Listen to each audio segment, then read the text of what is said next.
You and Ryan need to write a book. Yeah, we will. We are. It will be my magnum opus. And Ryan's as well. It will not be a small thing. I don't know why I'm telling everybody this, but I'm assuming at this long hour, most people have tuned out. No, I'll leave it here. Reptichip sets the standard for reptile substrates. Made from the highest quality coconut available anywhere in the world, Reptichip allows enthusiasts and keepers to provide their reptiles with the necessary humidity and thermoregulation required for your animals to thrive. You can support the podcast by heading to reptichip.com/snakeboy or visit the link in the description below. This episode is brought to you in part by Exoterra. If you're as passionate about reptiles and amphibians as I am, you know that quality matters. I use Exoterra products on all my reptile and amphibian enclosures, which is why I'm excited to be partnering with them. From naturalistic decor to innovative lighting and enclosures of all sizes, Exoterra has everything you need for your cold-blooded companions. Exoterra. Make your reptiles feel at home. This episode is brought to you in part by Unlimited Exotic Pets. Every day is Veranda Day for Nick Lillis, and it shows. At Unlimited Exotic Pets, Nick produces high-quality monitor lizards with a deep commitment to ethical care practices and top-tier nutrition. These aren't just pets. They're responsibly bred, ethically raised animals. Whether you're looking for a new companion, starting a breeding project, or anything in between, Nick has you covered. Unlimited Exotic Pets, keeping and breeding quality without limitations. Love reptiles? Don't miss this. If you're passionate about reptiles, amphibians, and everything cold-blooded, Reptiles magazine is a must-have. Each issue is packed with expert care tips, stunning photography, and the latest news in the reptile world. Whether you're a seasoned herpetologist or just starting your reptile journey, this magazine has something for you. Subscribe today and stay informed on the best ways to care for your scaly friends. For only $14.99 a year, you can step outside your algorithm and get exposure to things that you wouldn't normally see or learn about. My family reads Reptiles magazine, and you should too. Visit subscribe.reptilesmagazine.com to get started. This is the Expert and the Idiot podcast. If you like the show and you'd like to support us, there's a link to our Patreon in the description below. Some benefits include getting access to new episodes up to a month in advance. There's also links to USARK and USARK Florida. If you're not already a member, please sign up. Enjoy the show.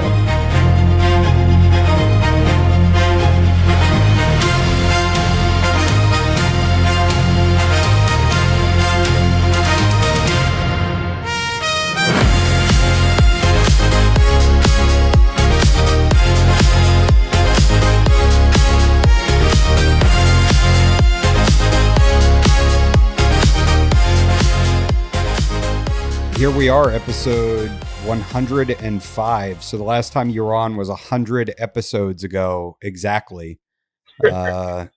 So yeah, it's kind of exciting because that was the last episode. Your episode is the most viewed on YouTube, and I think Spotify too.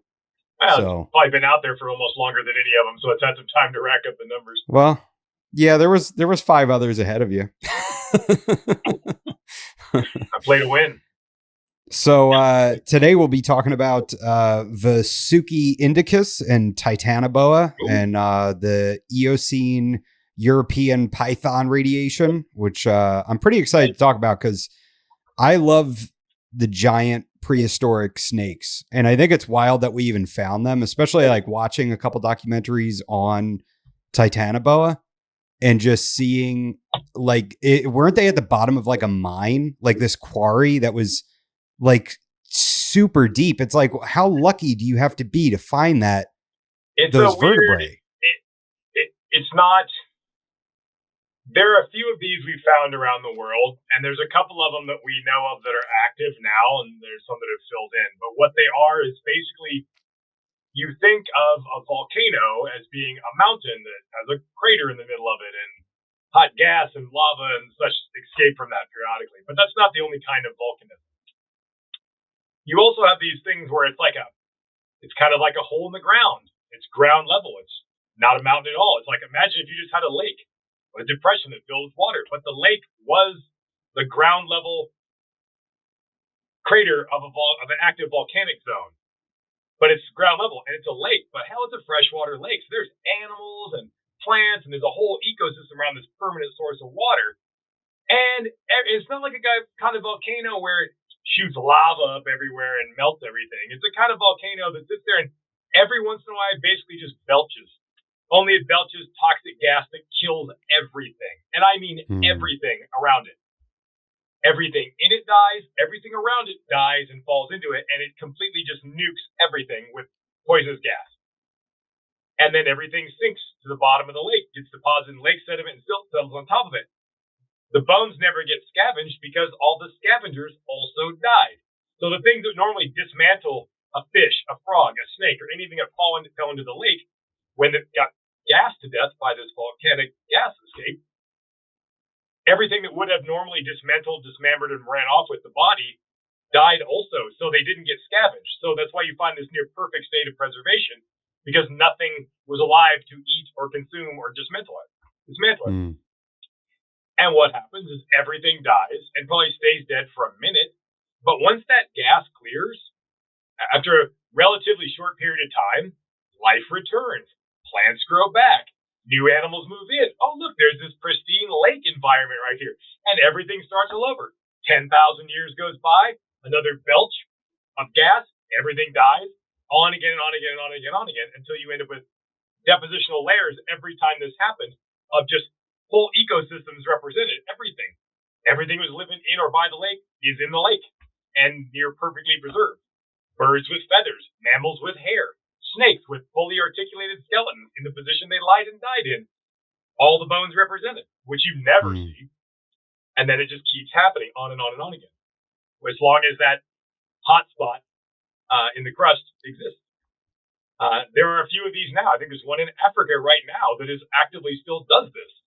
So these are not common geologic features, but they are well known. And this particular one we're talking about is the Messel Pit in Germany. And it's some of the depositional layers are at a really, really, really interesting time. They are at a period of time. Everything in science is like an acronym of some sort. It's often referred to as the PETM, which stands for the Paleocene-Eocene Thermal Maximum. So roughly 50-ish million years ago, you had a period of a few million years where the Paleocene and Eocene transition, it was like a super greenhouse Earth, several degrees warmer than it is now. And so you had crocodilians above the Arctic Circle. You had giant, 8-foot freshwater turtles. You had giant terrestrial land crocodiles. You had things like Titanoboa in South America and Vasuki indicus in India, because it allowed for cold-blooded animals to become, not warm-blooded reptiles like birds and dinosaurs, but like true cold-blooded reptiles could get to enormous sizes because the climate was so warm. It allowed for that. And this is the same period of time when pythons first evolved. There is some debate and discrepancy between the fossil record and the genetic record, but the fossil record is obviously right because you're literally looking at it, and they're pretty well dated. Molecular clock estimates based on genomics suggest that pythons evolved about 45-ish million years ago. But there are fossil pythons that are already pythons from the Messel Pit from 45 million years ago, and then they found another from 47 million years ago, which predates the molecular estimate. So obviously it was, but molecular clock estimates are not super, super accurate. They're an estimate. It's a ballpark. But yeah, that's where there's multiple python species from Germany, from this one pit. So I guess since we're talking about it now, I got a cool Christmas present this year. I don't know if anybody will be able to actually see this on the camera, but that actually is a replica, a calf of one of these pythons from Germany. Dude, this that's so cool. This particular one is not the most recent one. This is the 45 million year old specimen. It's Paleopython fisheri. The most recent one that's even older, it's a few million years older than this, is what is the name of it? It's totally escaping me. There is Now that I'm on camera, I'm having a brain fart and can't remember the Oh name. my God, Nick, Mutton can't right? think It's of like all a the stuff scientific name. There's another species that's even older. It's not Okay. python. It's its own different genus. But it's a few million years older. And the older species in the same exact layer killed in the same event, they also found a boa. Boas are an older lineage of snakes. People tend to think humans are very biased, and that some sort of unconscious bias colors the way we perceive things. Like most people, if you ask them, what do you think is older, boas or pythons? They will all tell you boas, because that pythons are older, because we tend to view, well, we're more advanced than everything else. We're not. We are what we are. Really advanced and primitive are not really very useful terms, but we think of ourselves, since we give live birth, we tend to think of live bearing as like some sort of an advanced trait, and it's really not neither here nor there. So what you actually find is that boas are about 100 million years old. They're twice as old as pythons. Boas originated in the Cretaceous period. Pythons are relative newcomers and didn't evolve until about 50-ish million years ago. So boas are a much older lineage. But during this warm period, you had boas and pythons living side by side in the exact same habitat in Germany. Wow. And you have numerous python species from that European python radiation. Obviously, they're all now extinct, but from everywhere from Turkey to Spain, you find python fossils from this era of several species. So, yeah, there's pythons seem to have evolved in South-ish Asia. It's a little hard to pin on exactly where. And then from there, radiated into Europe, into rest of Asia, and into Australia. So you have three different radiations of pythons. As the climate changed and plate tectonics had its way with things, the European radiation eventually became extinct, leaving us just the two. But there was definitely three. And we find the remains of the extinct lineages. So Visuki indicus is potentially the largest snake that ever lived that we're aware of. Yeah. That's a whole other, when people say something, I wish people would be a little more judicious when they say the largest snake that ever lived. It's like, that's really not actually accurate. That's the largest snake we know about that ever lived. It doesn't mean it was the largest one that lived. It means it's, remember when Titanoboa is the largest snake that ever lived ever exists on the earth until they found one bigger? Like that we know of. It's like, and it's a little hard to tell because they want us to, even scientists kind of fall into the trap of sensationalizing things. So when you have a tagline for your paper about the largest snake that ever lived, it's like, ooh, that makes you want to read that paper, right? It's like, maybe. What if it was what they find usually with Titanoboa and with these extinct forms is usually outside of things like the methyl pit, where you have every single bone, the whole animal, multiple specimens, with this ridiculous level of preservation that almost never happens. With most stuff with snakes, you find isolated vertebrae. You don't find any skulls. You find a few ribs and a couple vertebrae, and that's it. And they're looking at the structure of the vertebrae and what contemporary living species that we know more about have similar, and then kind of drawing inference from that. Ergo, if the vertebrae looks similar to an anaconda and it lives in a habitat like an anaconda, they are scaling up. What if an anaconda had a vertebrae this big? How big would it be? That's what they're doing, which is obviously not going to be exactly a perfect science. What if Visuki indicus was like a giant blood python, and it was like, the vertebrae are this big, but it was like 15 feet long and this big around? It's just a giant fat slug of a snake. You only found this much of it. It's probably not what it was, but you can't really rule that out. But the Visuki indicus thing is fascinating because it's not a python or a boa. It is a different lineage of the snakes that are completely extinct now. Really? It was not a python or a boa. It was a Madtsoid snake. The Madtsoidae was a family of basal snakes similar to boas and pythons, but weren't boas or pythons. They go back to the Cretaceous. This is a super ancient lineage of snakes. They're globally distributed. They came in all shapes and sizes, including very, very large forms. They basically were similar to pythons, did python-like stuff, but they predate pythons by 50 million years. And they clung on to existence well after pythons evolved, even into overlapping with us. You had late surviving populations of Madsoid snakes in Argentina and in Australia, but they were mostly extinct a long time ago.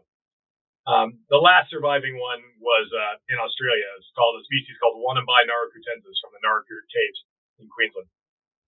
And this was a big, 18-foot snake that wasn't a python, but an 18-foot ginormous snake that did not become extinct until people showed up. They became extinct in the mass extinction of Australia's Megafauna. Within 10,000 years or so of people showing up, all the big animals tend to become extinct, which is, the pattern you see all around the world, basically. People show up to a new area and all the big animals go away. And then everybody, including the academic community, does a whole bunch of mental jujitsu to try to figure out any other reason why they were extinct other than the obvious that we killed them. I don't want to rain anybody's parade, but yeah, it's exactly what we thought it was. It's not a coincidence.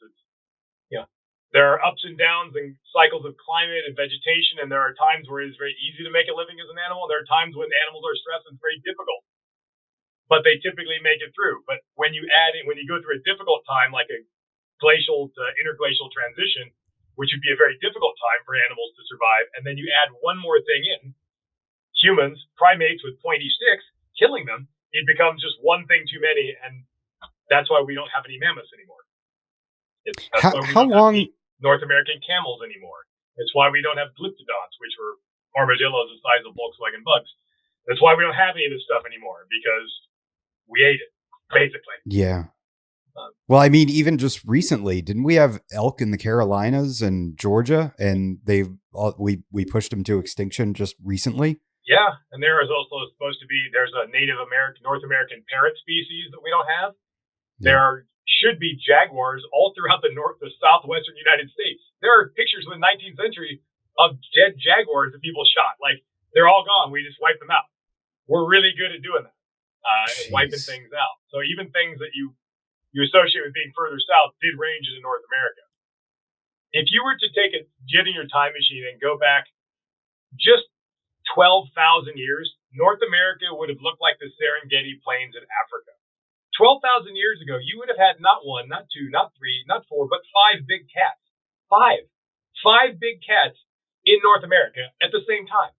You would have still had the cougar/mountain lions, depending on what you would have called them, but you also had Smilodon, the giant saber-tooth, Homotherium, which is another not quite as saber-tooth, but the size of an African lion.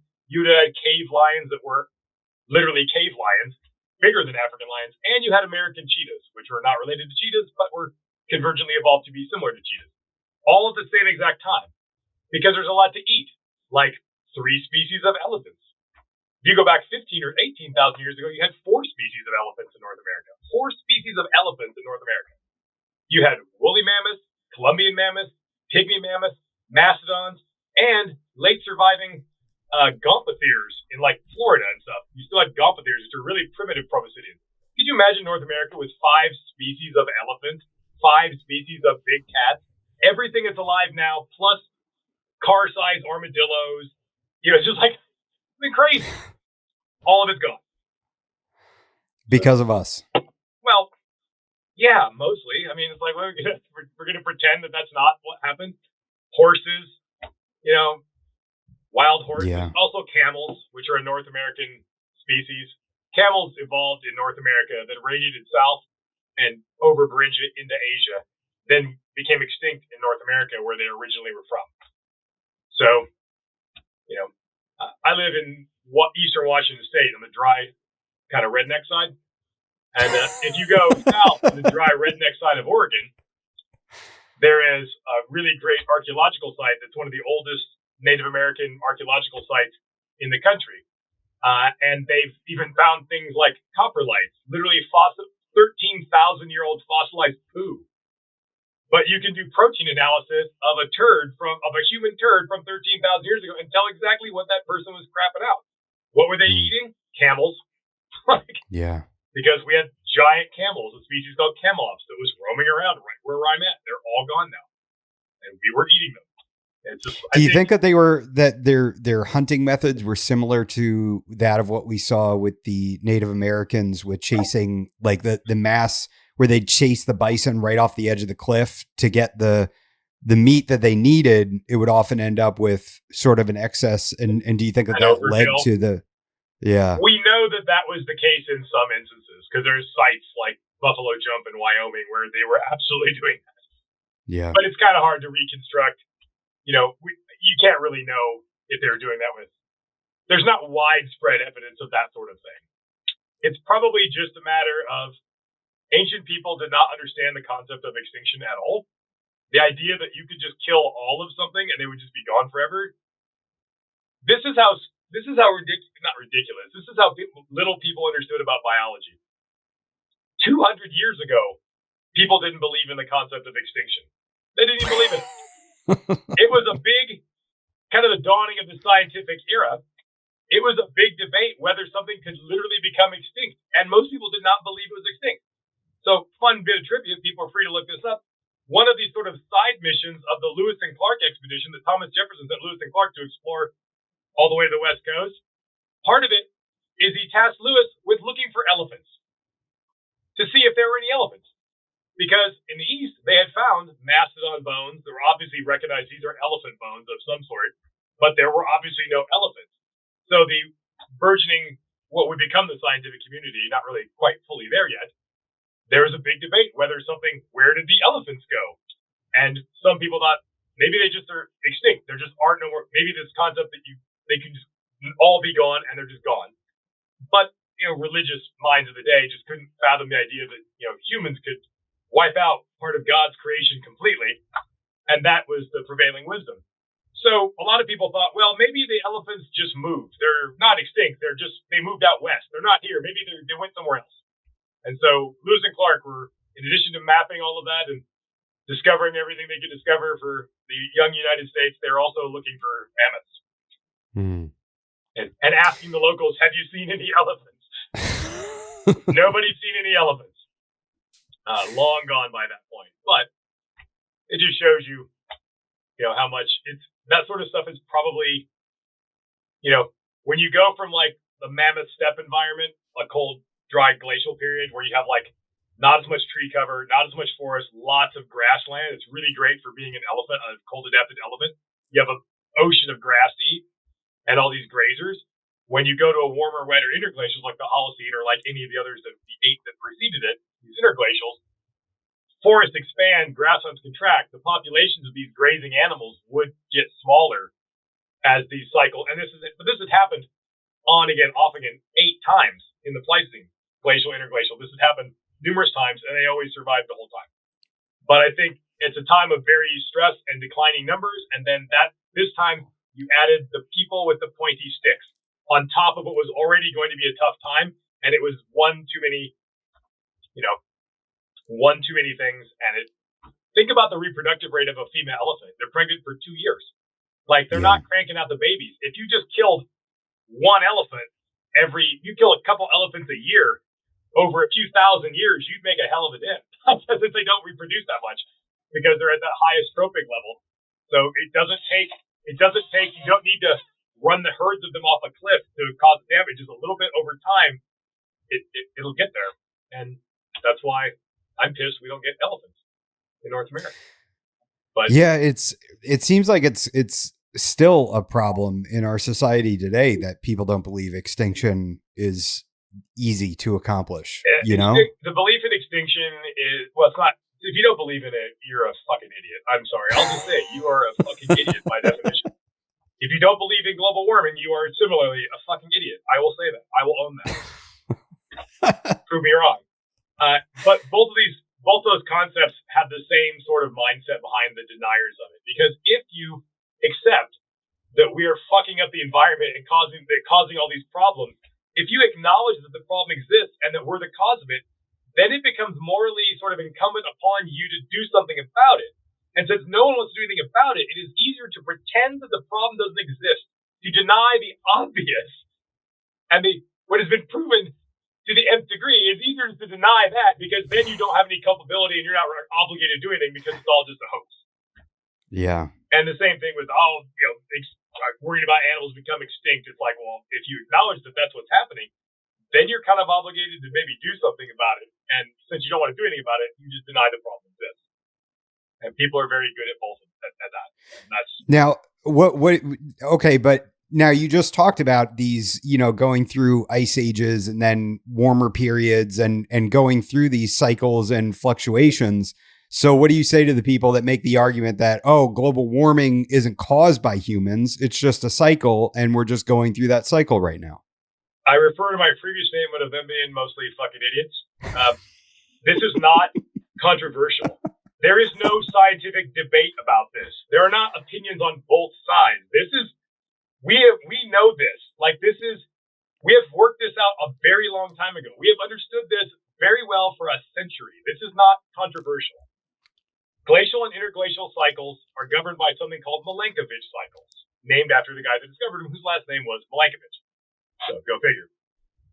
The Earth's orbit is not circular. It's slightly oblate. It's slightly oval shaped, just slightly. So when you are at the farthest point, there is a farthest point the Earth is from the sun, and there is a nearest point the Earth is from the sun. It's not a massive difference, but a little bit makes a difference. Then you add two other factors in. The Earth's axis is 22 degrees. You're not spinning like a top like this. You're at an angle. And the precessional rotation of the axis itself, if this is the axis of the Earth and the Earth is spinning at this angle, it isn't constantly good. The axis over longer periods of time is doing this as well.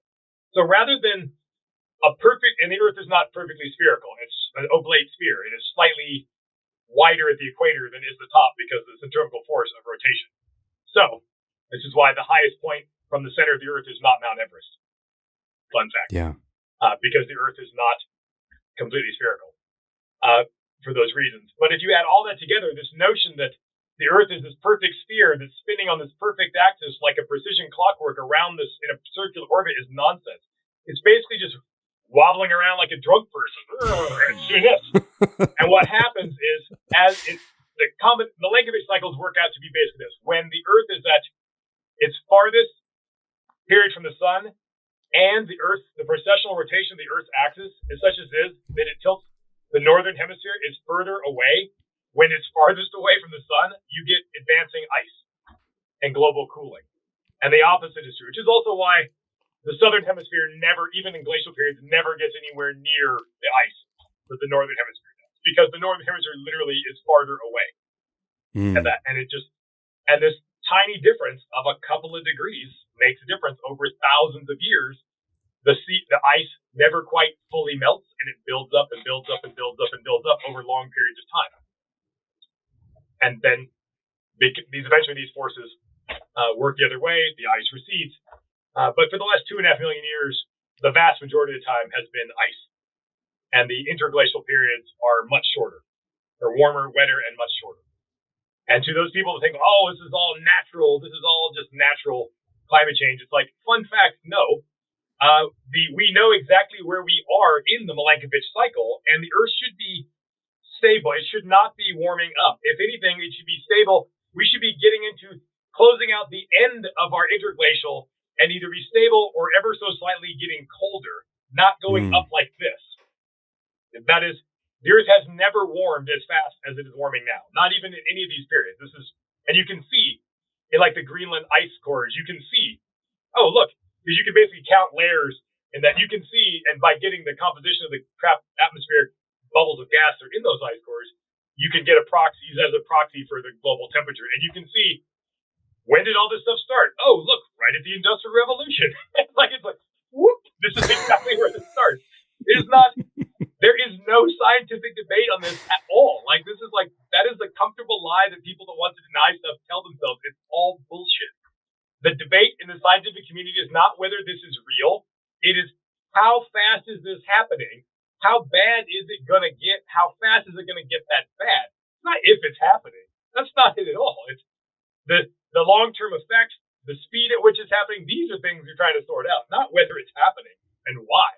Nobody debates that.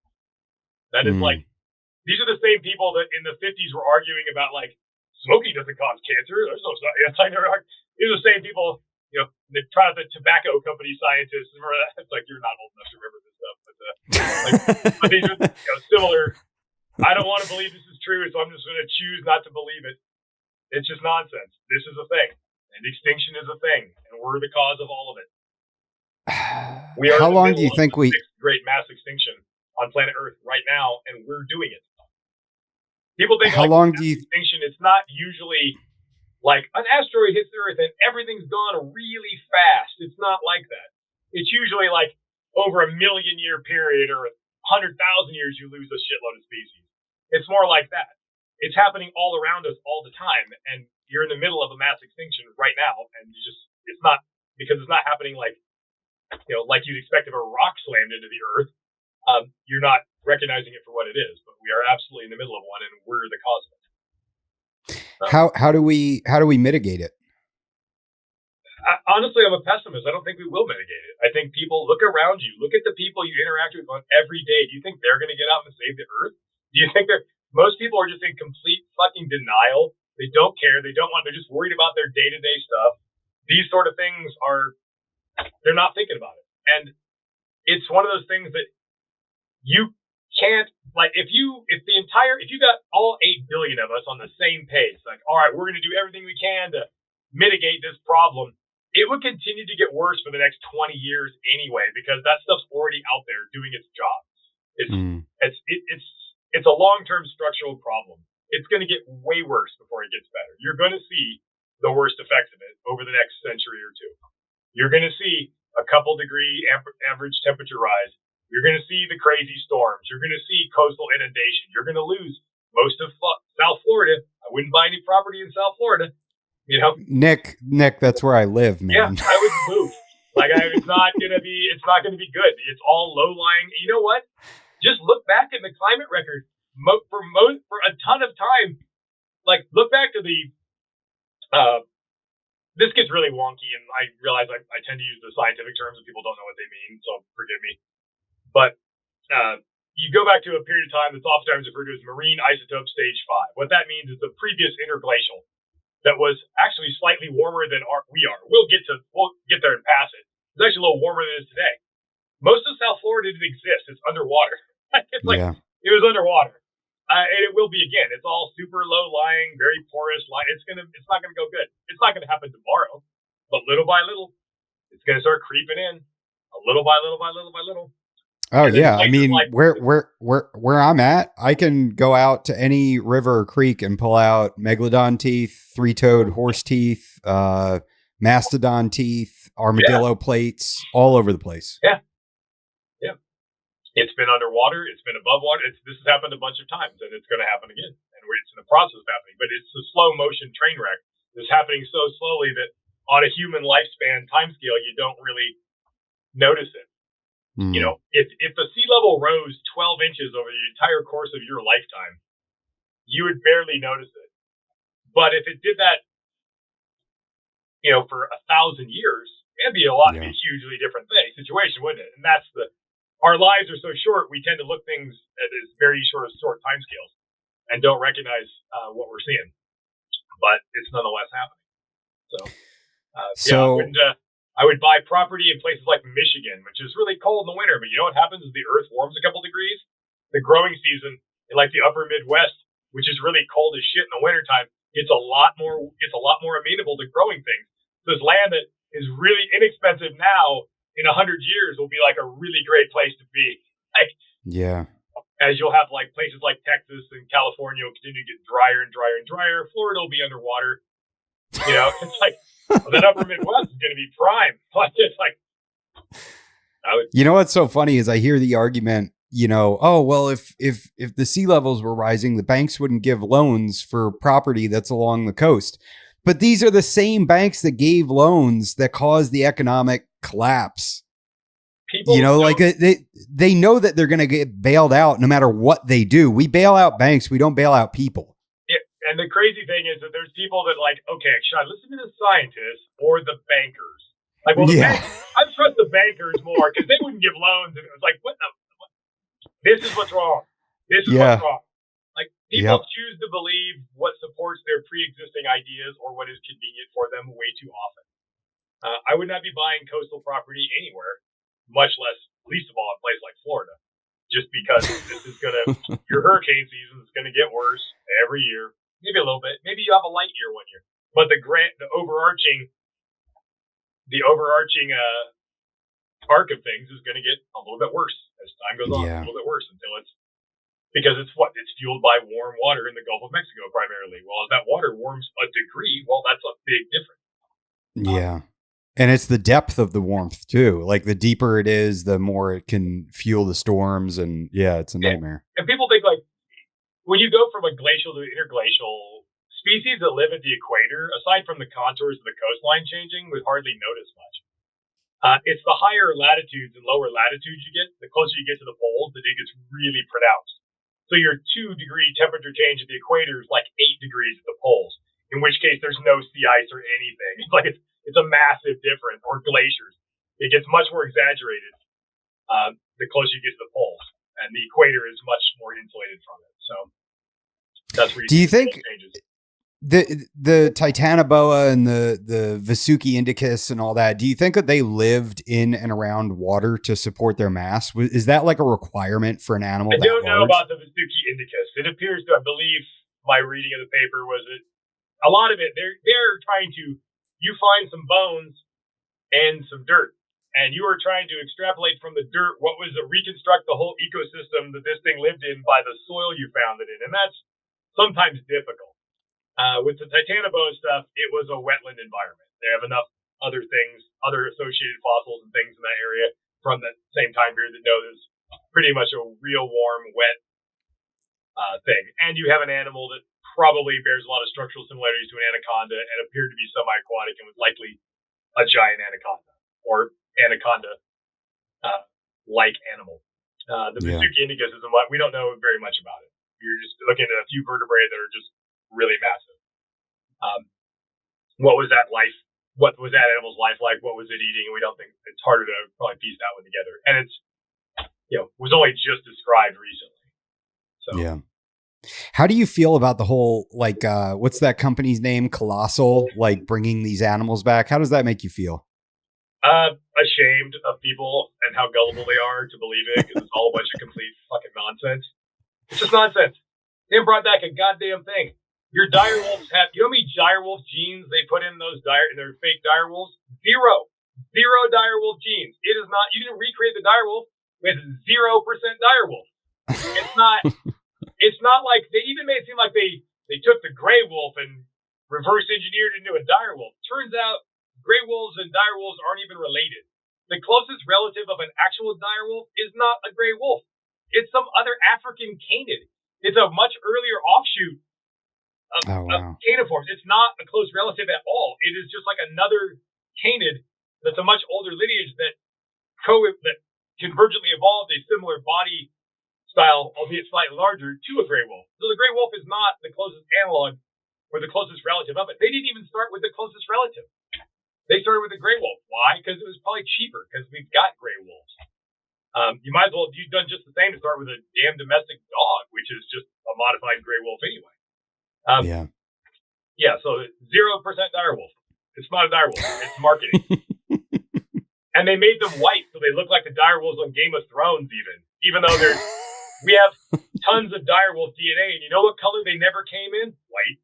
Like, no shit. Yeah, they just made it up. It's been made up to generate interest and inflate stock prices and generate some buzz. Wow. Their discovery before that, they're trying to resurrect the woolly mammoth. And they made like woolly mice, and you think, oh man, they took some woolly mammoth genes and inserted them in some mice. You got some extra free long-haired mice. Nope. No mammoth genes in the mice, which you could literally probably do.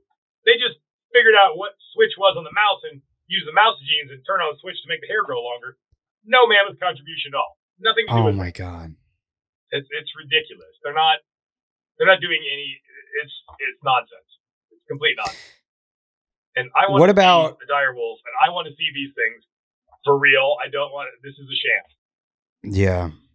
Well, I mean, is there anything that I wonder if there's anything that they can actually do with bringing these animals back, with the remains that we have and everything, or if it's just a lost cause, if they're just wasting their time.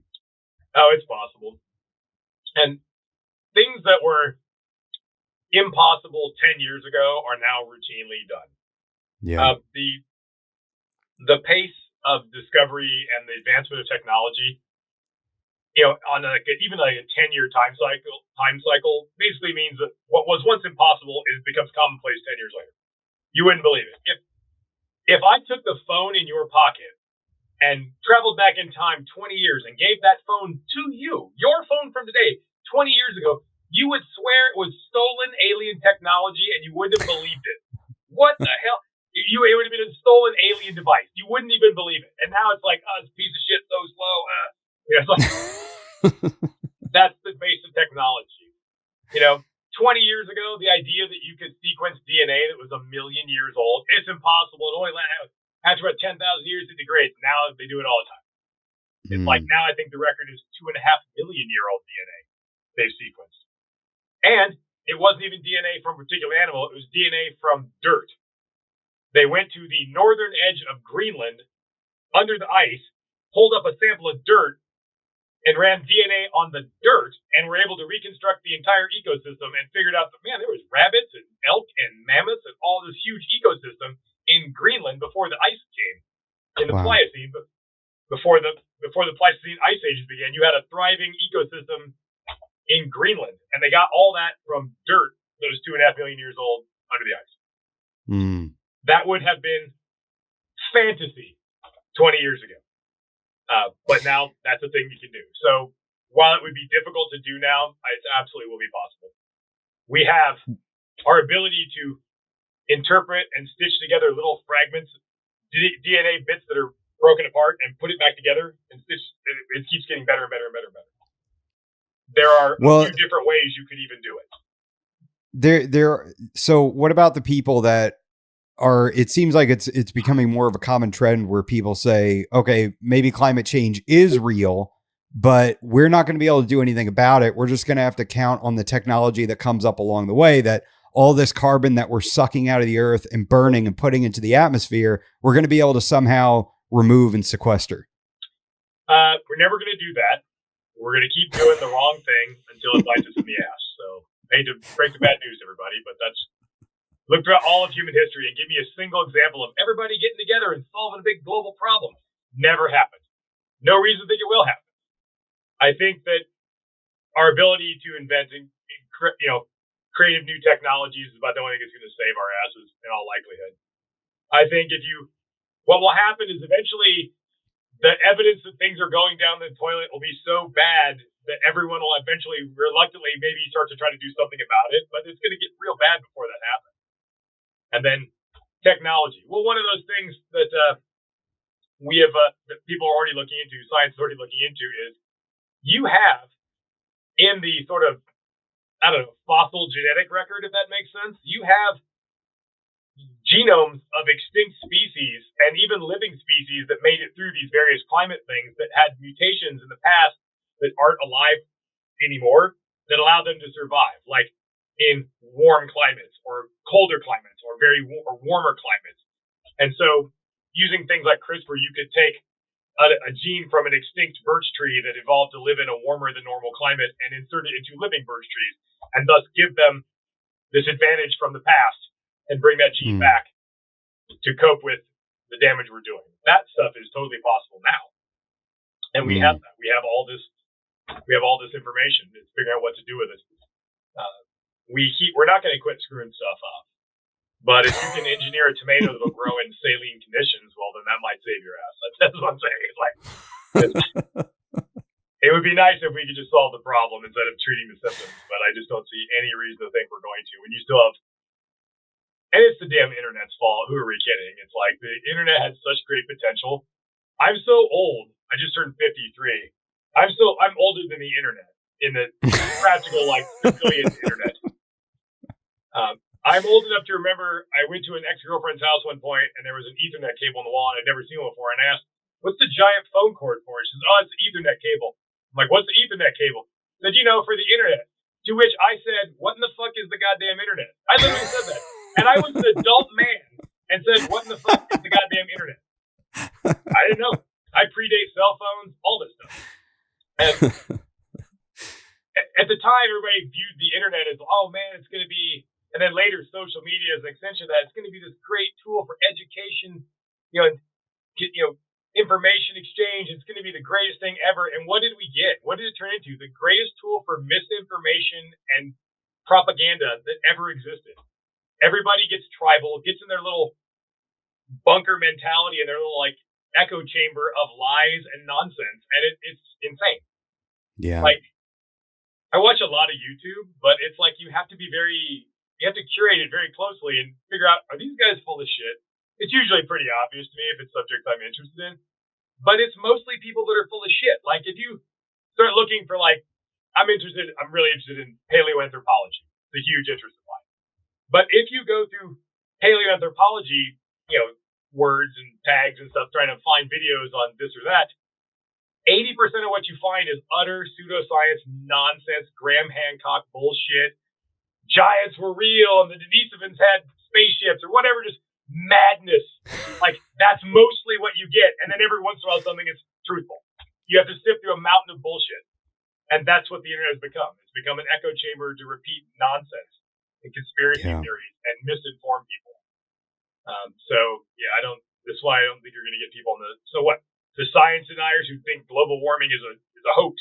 Like, they have a whole community of other people that will reinforce their completely nonsensical beliefs.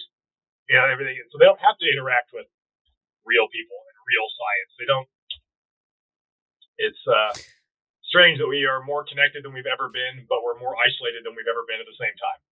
Yeah. People are communicating on a base level with more people than ever before, but they're not exchanging any actual thing of meaning or consequence.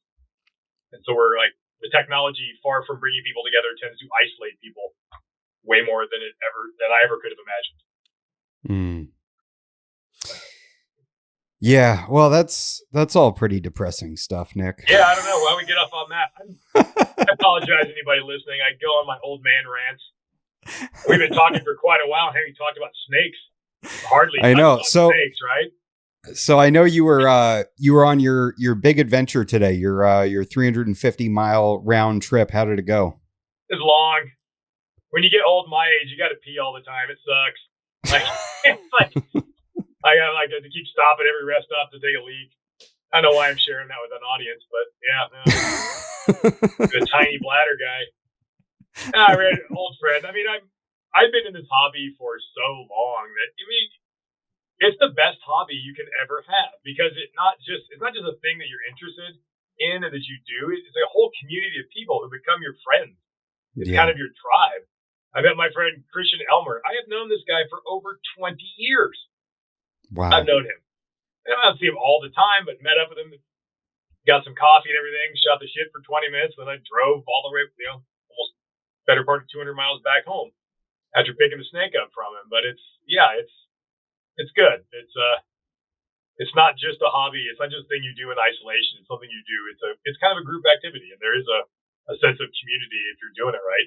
At least I hope there is. It is that way for me. Like, I've got most of my longest serving friends and most of my social circle are people I met in this hobby who have that shared passion. So I don't know too many other hobbies. I mean, do people collect like baseball cards, hang out, talk about baseball cards, no. and go to baseball card shows and go out to lunch with their baseball card buddies, and like, is that a thing? Like, I don't know, but the reptile community does. It's a social thing. It's like, and that's a big part of it for me. Like, these are my people. It is. I mean, on your birthday, we talked for an hour and 45 minutes, and honestly, when I talk to you, I feel like uplifted and positive. So it was a good talk, and it's you're not getting that from another hobby. You're not at that level. There's no way. No, I think for me, my interest in herpetoculture has gotten to be kind of at the extreme end of the academic side. Like, initially it's like, I want to have a cool snake. I want to have a bunch of cool snakes, and having cool snakes in boxes, and then I can get them to breed and make more baby snakes, and that's cool. But eventually I would have gotten bored of it. That aspect alone isn't enough for me. Like, you eventually my interest turns to the more scientific side of things and the deeper sort of things, and I find that stuff super. That's what keeps me motivated. But I've noticed that nobody in my regular life and my family gives a crap about any of that stuff. I'm just this old nerd. And so, I called Ryan Young. I can talk to you, man. We'll talk about some nerdy shit for hours because we're all into it. Like, yeah. Like, you bond over this stuff, this fascination that's mostly, I don't know anything about your family. Maybe you have family members that are super interested in it, but I don't. I think they tolerate me. They tolerate me. It's mostly that, isn't it? It's mostly, they tolerate it, but they're not into it. You talk to your friends in the hobby and they're into it, man. You can talk about, you get all passionate about it. They understand because they're passionate about it too. And not many hobbies are like that, I don't think. I know. I have a shirt and a hat on Fulvius Apparel, and my cut of any sales is going to Eastern Indigo Conservation. And so, like, I'm telling my family, I'm like, this is one of the largest, American colubrids, and, the Drymarchon, and, I'm telling them all this stuff. And they're just like, it means nothing to them. Yeah, I just like, I'll start talking to my girlfriend about something, and then I just see her eyes will just glaze over at some point. Yeah, they're all just like, they don't get it. They're not, I don't know. So I know that you're really into the academic and the scientific stuff, obviously, but you're also into producing the most amount of pythons ever, and you're going to overtake Ryan Young. Well, not the most number, but I mean, the number of species. Species, yeah, yes. I think that's a healthy thing to do. I've actually got a little bit of, I don't know if hate's the right word, but be like, oh, you just try to breed everything just to do it. It's like, why not? That seems like a perfectly laudable goal. What's the downside of trying to breed and produce in captivity every single species of python? Like, what's wrong with that goal? Like, that's way better than a lot of people's goals. Like, look at the dumb stuff people do in the hobby every day. Like, we all know it. Everybody who's listening to this just thought of something that they've seen in the hobby that they thought, that's stupid. Like, it's like, we see a lot of stupid stuff all the time. It's like, I don't think trying to breed every species of python in captivity is really a stupid thing to do. Yeah. And I am sort of always been a somewhat goal-oriented person. And you need to have something to work towards in your life. You need to have a goal. I do anyway. I don't want to be like a rudderless ship, just doesn't know what he's doing. I want to have goals. I want to achieve things. I don't know. Like, this is like this sort of little friendly competition with one of my oldest friends, Ryan. It was kind of like probably a low key competition for many years without anybody actually saying it, and then it just became, all right, it's on now. It's on. And he's got a head start. He had a head start when we started this, but I will catch up. Do you want to talk about the animal that you picked up today? Oh, it's just a blood python, just a standard issue T-negative adult female blood python. It's pretty wild that you haven't bred blood pythons yet. Because I don't like them. I'm gonna be honest. I don't really like them. I don't enjoy them like at all. I don't. I'm breeding them because I have a goal. I'm gonna breed them this one time, and then as soon as I hatch the eggs, I will just give them away to somebody. I'll send them to a friend and give them to them. This is one of the reasons why Ryan got way ahead of me. He bred all the short-tailed pythons a long time ago because they're super easy to breed. I just don't like them. I don't mind the Borneos, and the Sumatrans I kind of think are cool. It's the bloods I don't like. At least the ones I have are jerks. They're just unpleasant. And I don't like the direction that the short-tailed python market is going, and I don't want to be a part of it. And that sounds super negative.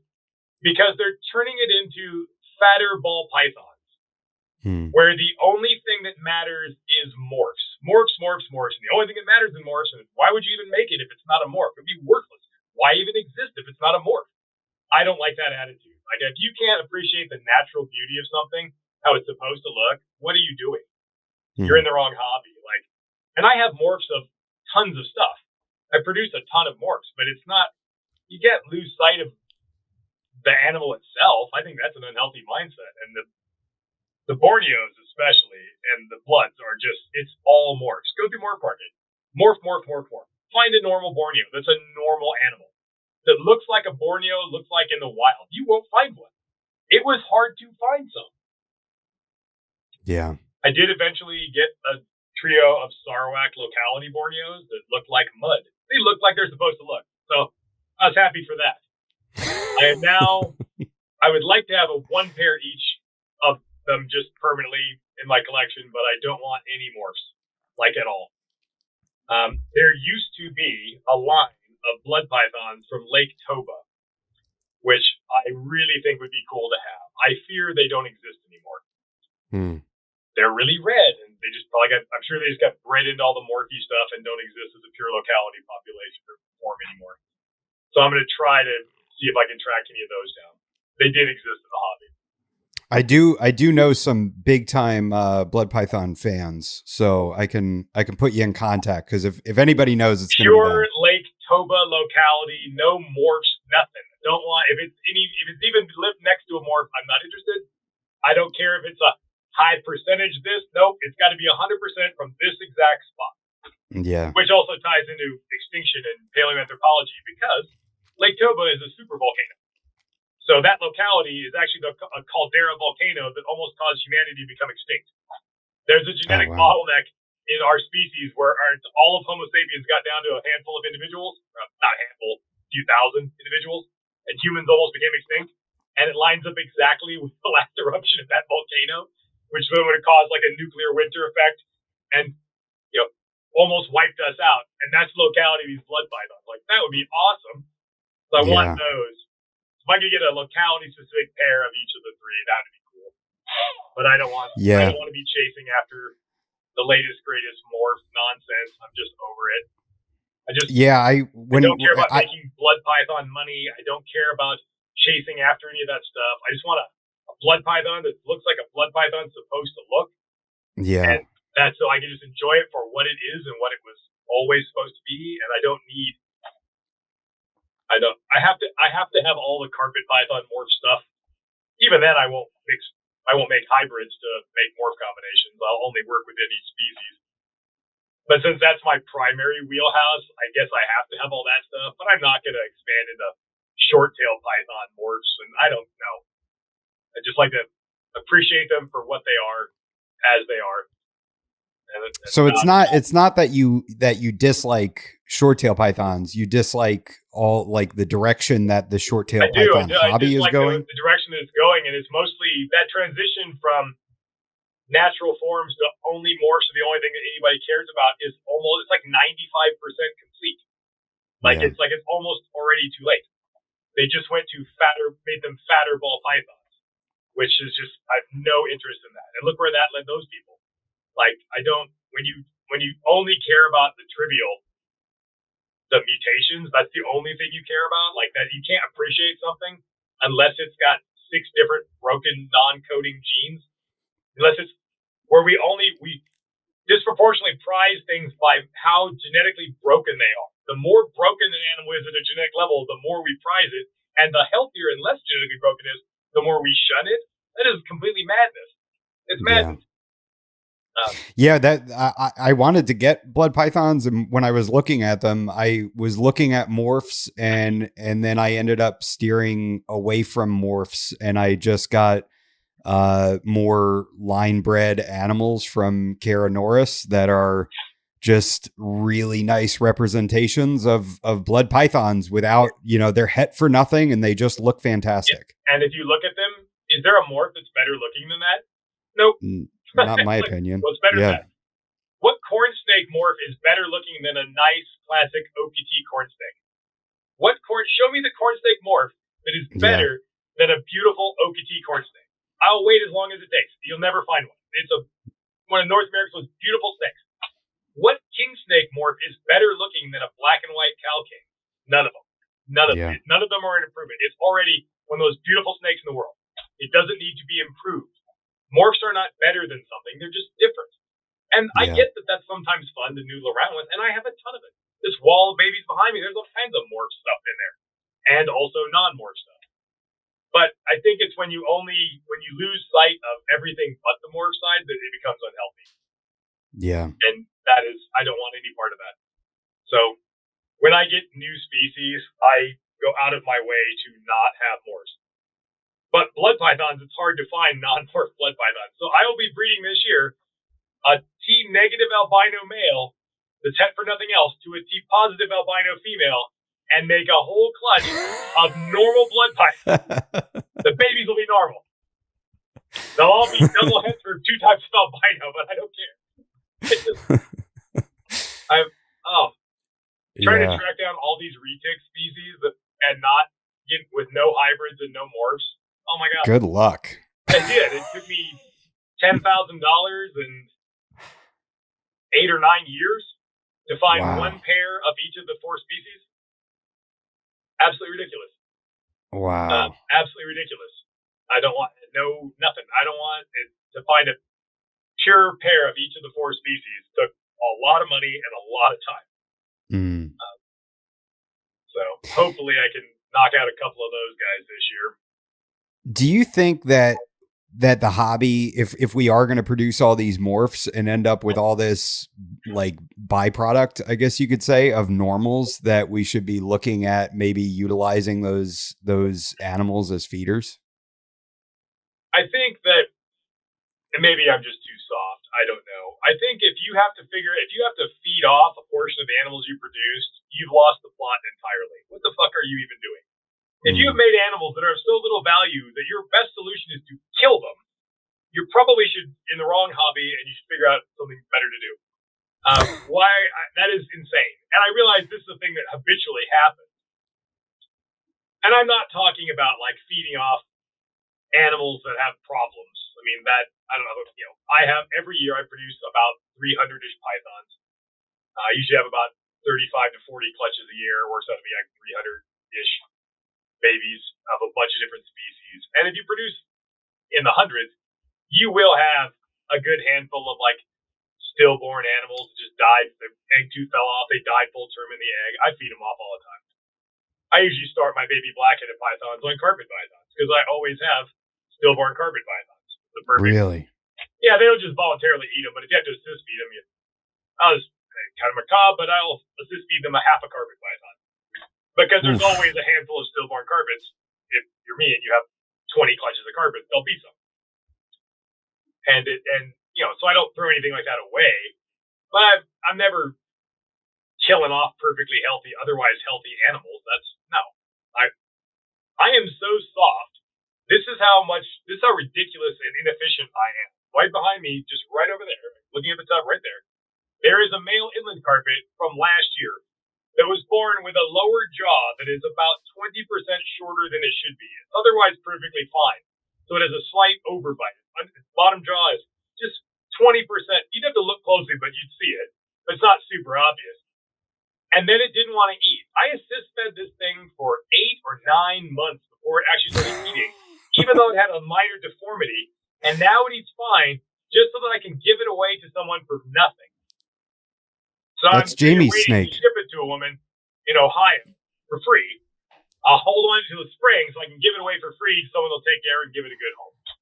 Yeah. Because if an animal can live a normal life, if it's got a minor kink or a minor defect or whatever, if it can, eat, shed, and shit and live a normal life, I will err on the side of getting it feeding, no matter how difficult that is, and I will just give it away to someone. Wow. I rarely ever call anything that's alive. If I have to put something down, it's because it's so messed up, it can't live a normal life at that point. But most of them can't. So, the odd one-eyed snake or even no-eyed snakes hatch once in a while, like if they eat and I can get them going, I'll give them away. So and that little guy is going to my friend Jamie. So shout out to her. Yeah, that'll be cool.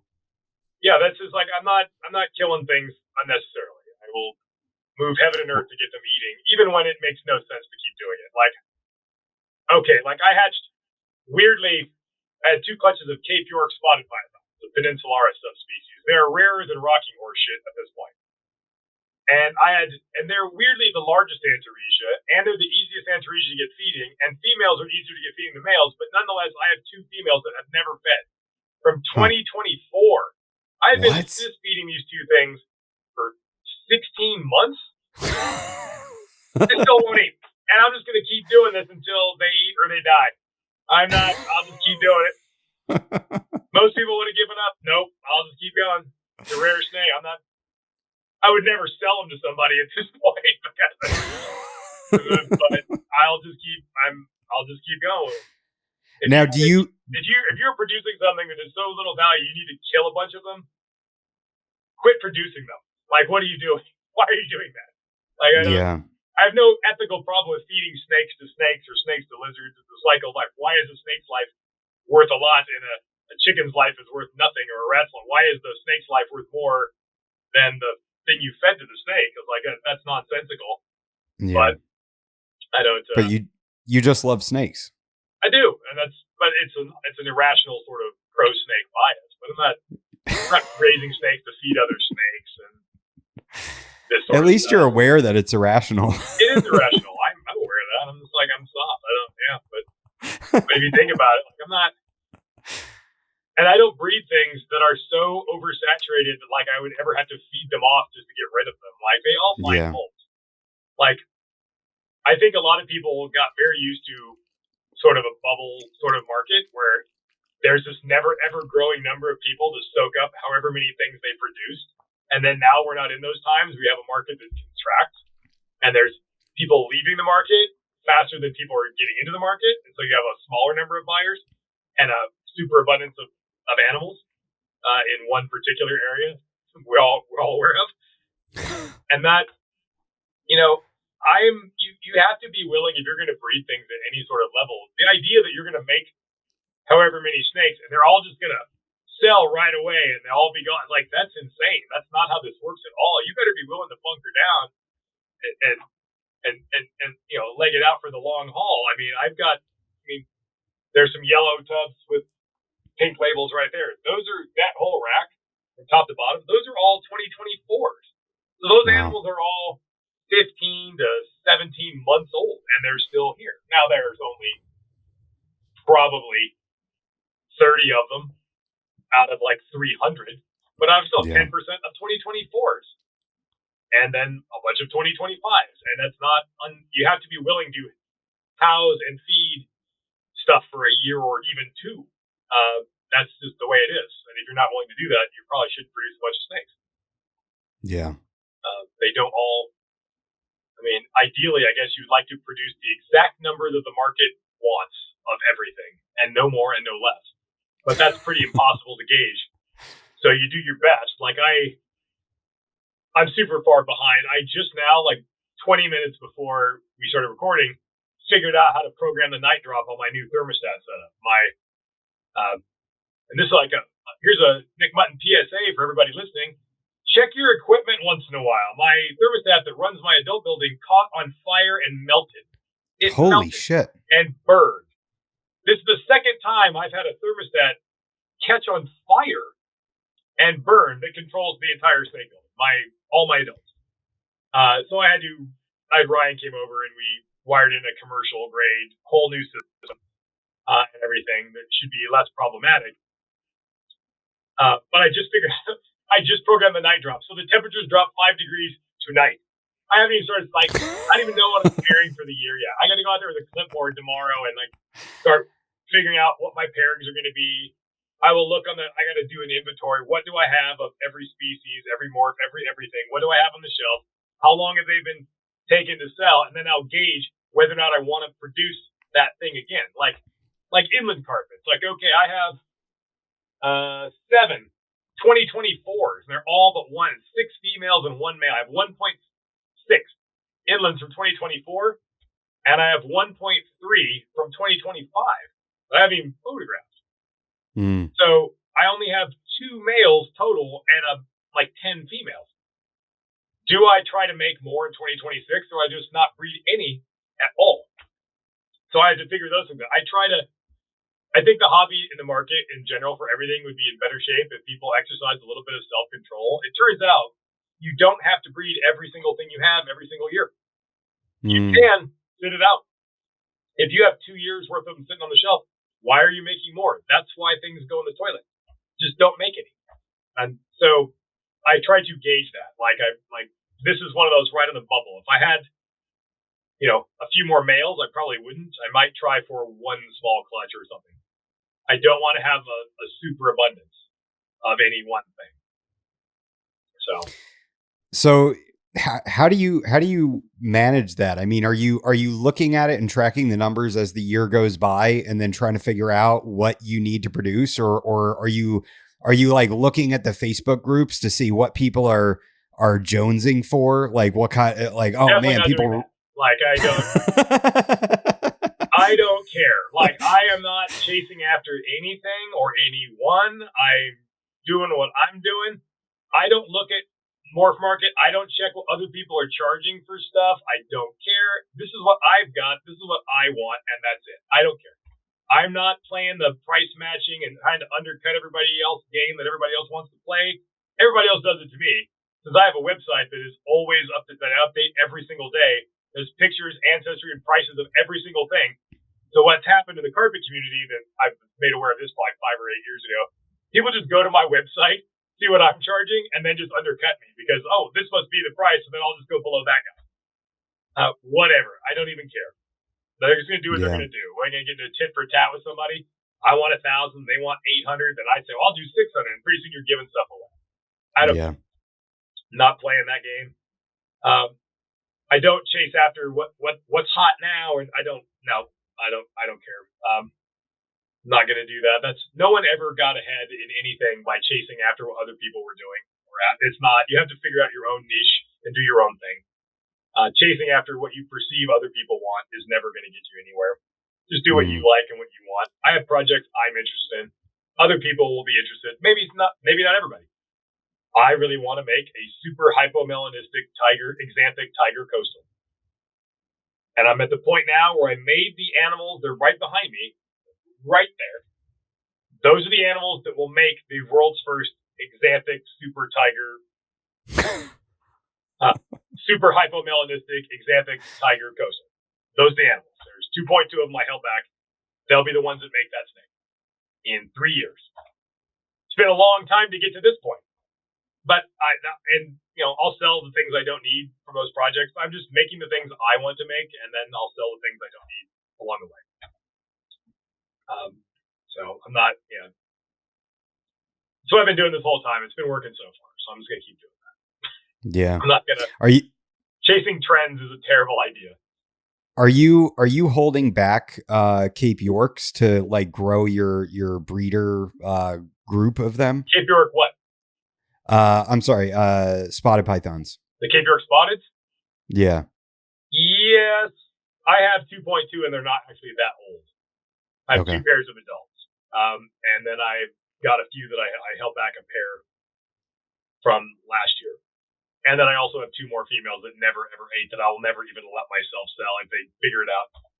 Because one of them, of course, is the best looking one I've ever produced. It looks like it's got little small spots. It's mostly background color. It looks like a leopard. It's awesome. So of course it doesn't eat.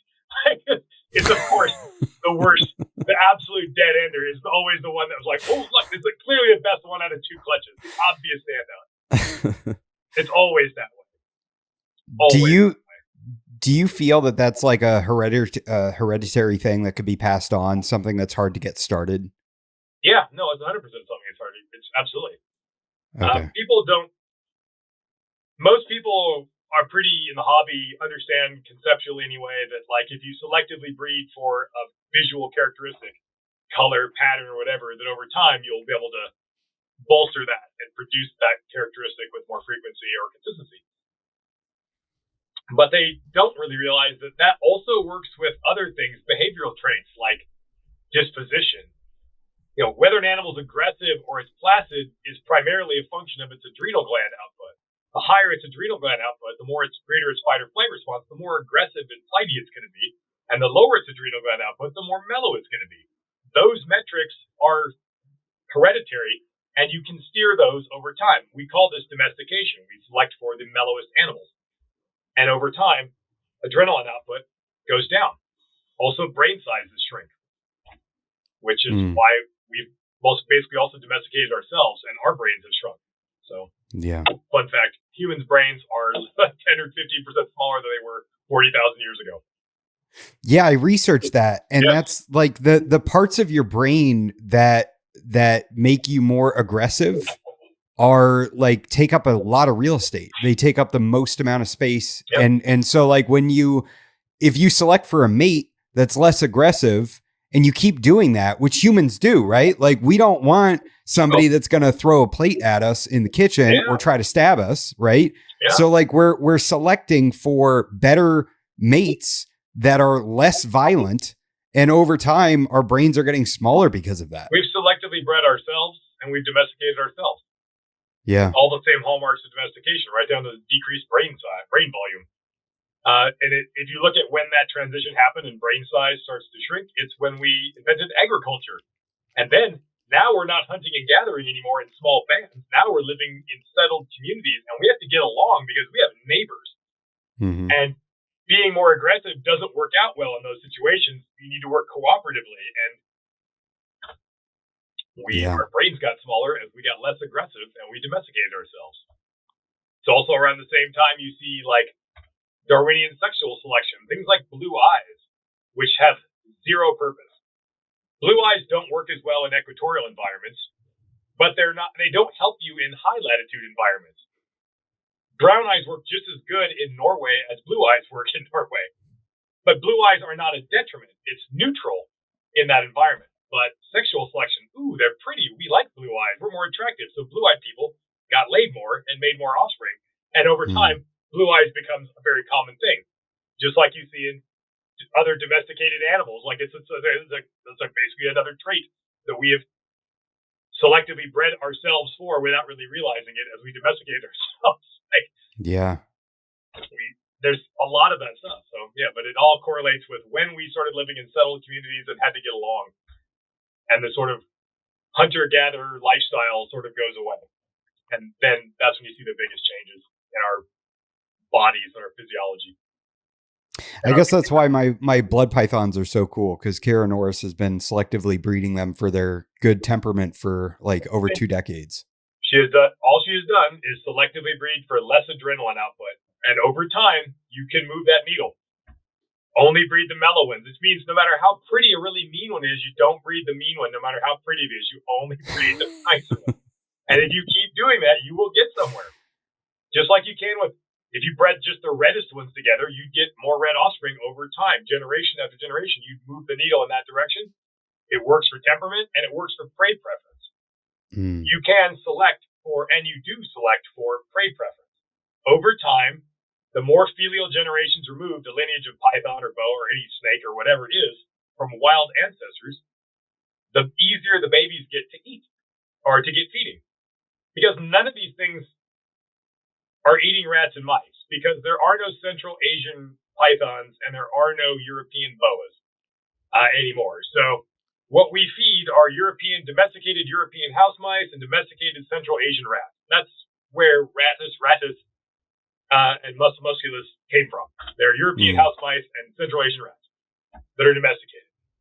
And these are not on the menu for any boas or pythons or North American colubrids. Yet they all eat them. Why? Because the babies that refused to eat them didn't grow up to make babies. Yeah. The only pythons, the only snakes that live to adulthood to reproduce in captivity are the ones that eventually grudgingly ate the domesticated prey that was offered. And over time, whether we realized or not, we kind of inadvertently domesticate these things, because which animals leave the most offspring behind? The ones that ate the domesticated prey fastest and with most enthusiasm. The babies in my Cape York spots we were just talking about. How many offspring are those two that are basically holding out for some Australian skink or gecko that they're never going to get? It's never going to happen. They're not going to leave any offspring behind at all because they're dead enders. They're holding out for the natural prey item that's never going to happen. Whereas their clutch mates are just like, fuck it, I'll eat that pinky mouse. They're going to make offspring. And their offspring is just one more step towards domestication. Look at, I wrote an article for Herp Nation magazine some years back on the domestication of reptiles and kind of trying to shed light on this. And in there's a picture a friend of mine took of a hognose snake that was eating a frozen pinky mouse off of tweezers, and the snake was 24 hours old. It hatched, and the next day ate a stone-cold, dead, frozen pink mouse off tweezers. A European rodent, this is a snake that's supposed to be looking for North American lizards, at 24 hours old is eating a frozen European rodent, but it has no recognition. It should have no idea what that even is. But because hognose breed pretty small and pretty young, and people have been turning and burning generationally, they basically domesticated to the point where now they just eat. This thing should never be looked, would never eat a pinky mouse in a million years. They just eat them. Because the ones that held out for toads and lizards didn't live to make offspring. The only ones that ate them, that ate the pinky mouse, are the only ones that passed their genes along. In every generation, the ones that ate that pinky mouse the soonest, they ate the most, they grew the fastest, they got the biggest, and they left the most offspring behind. And that needle of domestication keeps moving forward. Even if you're not trying, it happens. And it's like how we domesticate ourselves. It's not like an intentional thing. Oh, we need to really only make children with really mellow people because we have to live in a settled. In some ways, it's not a conscious decision. It was like people that were troublemakers and had more violent tendencies were probably ostracized from your settled community, and they didn't get a lot of reproductive opportunities. People that knew how to get along did. Yeah. And that's why you see, if you look at like you see all that our bodies, all the hallmarks of domestication, you see that. You see it in our bodies. You see it in the snakes that we breed now. Now, what about like the occasional kink in a tail or being born eyeless? If you were to get snakes that are born without an eye, let's say you took a female and a male, both born without a left eye, and you breed them together, are you going to be able to reproduce eyeless snakes? No, of course not. That's silly. And this is one of those things that and all us old timers know this, but if you were could you imagine, you've been on the internet lately, right? I'm assuming. Sure. It's a shit show. Like, could you imagine if you were to post a picture on Facebook or Instagram of like your pair of one-eyed snakes locked up and everything? Could you imagine the moral outrage and the freaking virtue signaling crowd coming out to tear you apart? How dare you breed those one-eyed snakes like you're just an evil, greedy, big breeder, blah, blah. You could just imagine the utter horseshit that would be spewed. And you know what the result would be? No one-eyed snake. Like, you ever heard of a one-eyed gene? No, because there's no such thing as a one-eyed gene. Yeah. People in the hobby really struggle with not everything is genetic. There are genetic problems, but generally congenital deformities are not the result of mutations. They are developmental problems that unfortunately happen. This one's eye didn't develop. It's a developmental problem. It's not a gene for one eye. I mean, what would that even be? You'd have like a Hox gene mutation that only affects one side. That's not how that works at all. Yeah. One-eyed snakes don't make more one-eyed snakes. So what is one-eyed breeder snakes, for the record? I generally just give them away, but I wouldn't be afraid to have a one-eyed snake in my breeding group, but I just don't. And honestly, things that are minorly blemished, if there's something of the minor blemish that's a developmental thing, if it's something I can use, I'll just keep it. Yeah. And I'll admit this one. I've got babies right behind me that their mother was an xanthic popwin carpet. It was a possible het granite that proved out to not be het for granite. I bred her to an xanthic granite, made a whole clutch of xanthics that were 100% het for granite. When the mother hatched, I wrote in her tub that she had a kink, a mild inverted kink, which is like a depression, like somebody pushed their thumb out, so it's like a dent down in the spine. I'm not blind. I'm more blind now than then, but I mean, I obviously saw something. As the animal grew, so I never sold it, I just kept it. And as it grew, you can't find any trace of it. But I know, I'm willing to bet that it was there at one point. I bred her, and wouldn't you know it, no depressed kinks in any spines in any of her offspring, because it's not genetic. It's not even, I mean, by the time the snake was a year old, you couldn't even find any trace of it. It's like outgrowing is not the right word. It's like I don't know. It's like she got bigger and it didn't get any bigger, and over time it became not a thing you could even detect. You can't feel it. You never know it was ever there, but it must have been. I definitely wrote that on her tub when she hatched, and doesn't pass it on because that's not how that stuff works. That actually happened with my youngest son. When he was born, his I can't remember which foot it was, but one of his feet were kind of curved in, and they were just like, he has to no shoes, let him run around barefoot, and as he grows, that's going to grow out, and it did. and he's not gonna have children of his own that have that. Developmental things are not necessarily. I mean, there are always examples of things where there can be genetic causation, but generally speaking, with these snakes and stuff, it's usually not that. Yeah. It's usually not that. It's just developmental. You got to think like with a python, there's a water balance between the outside world and the egg. Like you got embryo and a bunch of fluid inside of an egg, and it's supposed to have the right amount of pressure. If you put your python eggs on, what happens when you put your python eggs on too wet of a substrate? They absorb water, and the eggs will be really full, won't they? And if you put them on too dry a substrate, they lose water to the substrate, and they get dried up, and the eggshells get really tough. So if you are developing it, think about this as a thought exercise. If you're a developing embryo, and you are an arboreal species in particular, which means the little cartilaginous pads and structures in between your vertebrae that allow the vertebrae to flex, arboreal snakes are more flexible than a blood python is. It's not very flexible at all, especially their tail. The tail being completely prehensile is highly articulated. Well, things that are highly articulated are going to be more susceptible to kinking because the soft tissues that connect the heart and the bones are larger, those to allow for greater articulation. So they're going to be more susceptible to kinking. So you can imagine a very easy scenario where if you had a chondro egg that was too wet and you had too much pressure, the internal pressure inside the egg was too great because it was too wet a substrate, where you'd be at higher risk of kinking, wouldn't you? Because the internal pressure of that egg. It's just stuff like that. It's not, a kinked tail gene. Yeah. Which is, why do you see kinked tails more often in arboreal species with prehensile tails? Because their anatomy is just such where that is just easier for that to happen. You don't see very many kinked-tailed ball pythons, do you? Or short-tailed pythons, because they don't have a prehensile tail. They have a short tail with almost no articulation in it. It's a sturdier structure. So you're less likely to see it. You see it in slender arboreal species way more because it's just more prone to it because of the higher degree of articulation. That's all it is. It's not. So people get too uptight about stuff like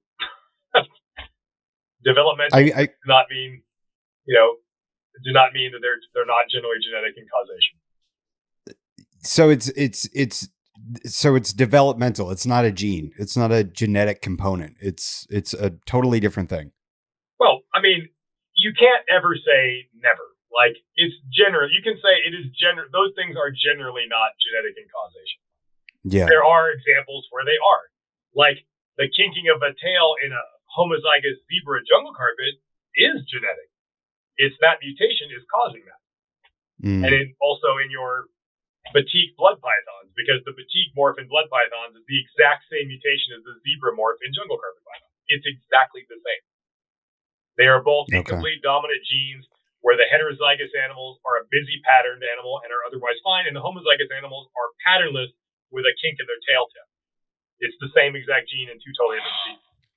In that case, the kinking in the tail is caused by the homozygous expression of that gene, that mutant gene. And similarly, like the spinal deformities and facial deformities you often see in like super cinnamon ball pythons. That's an example of,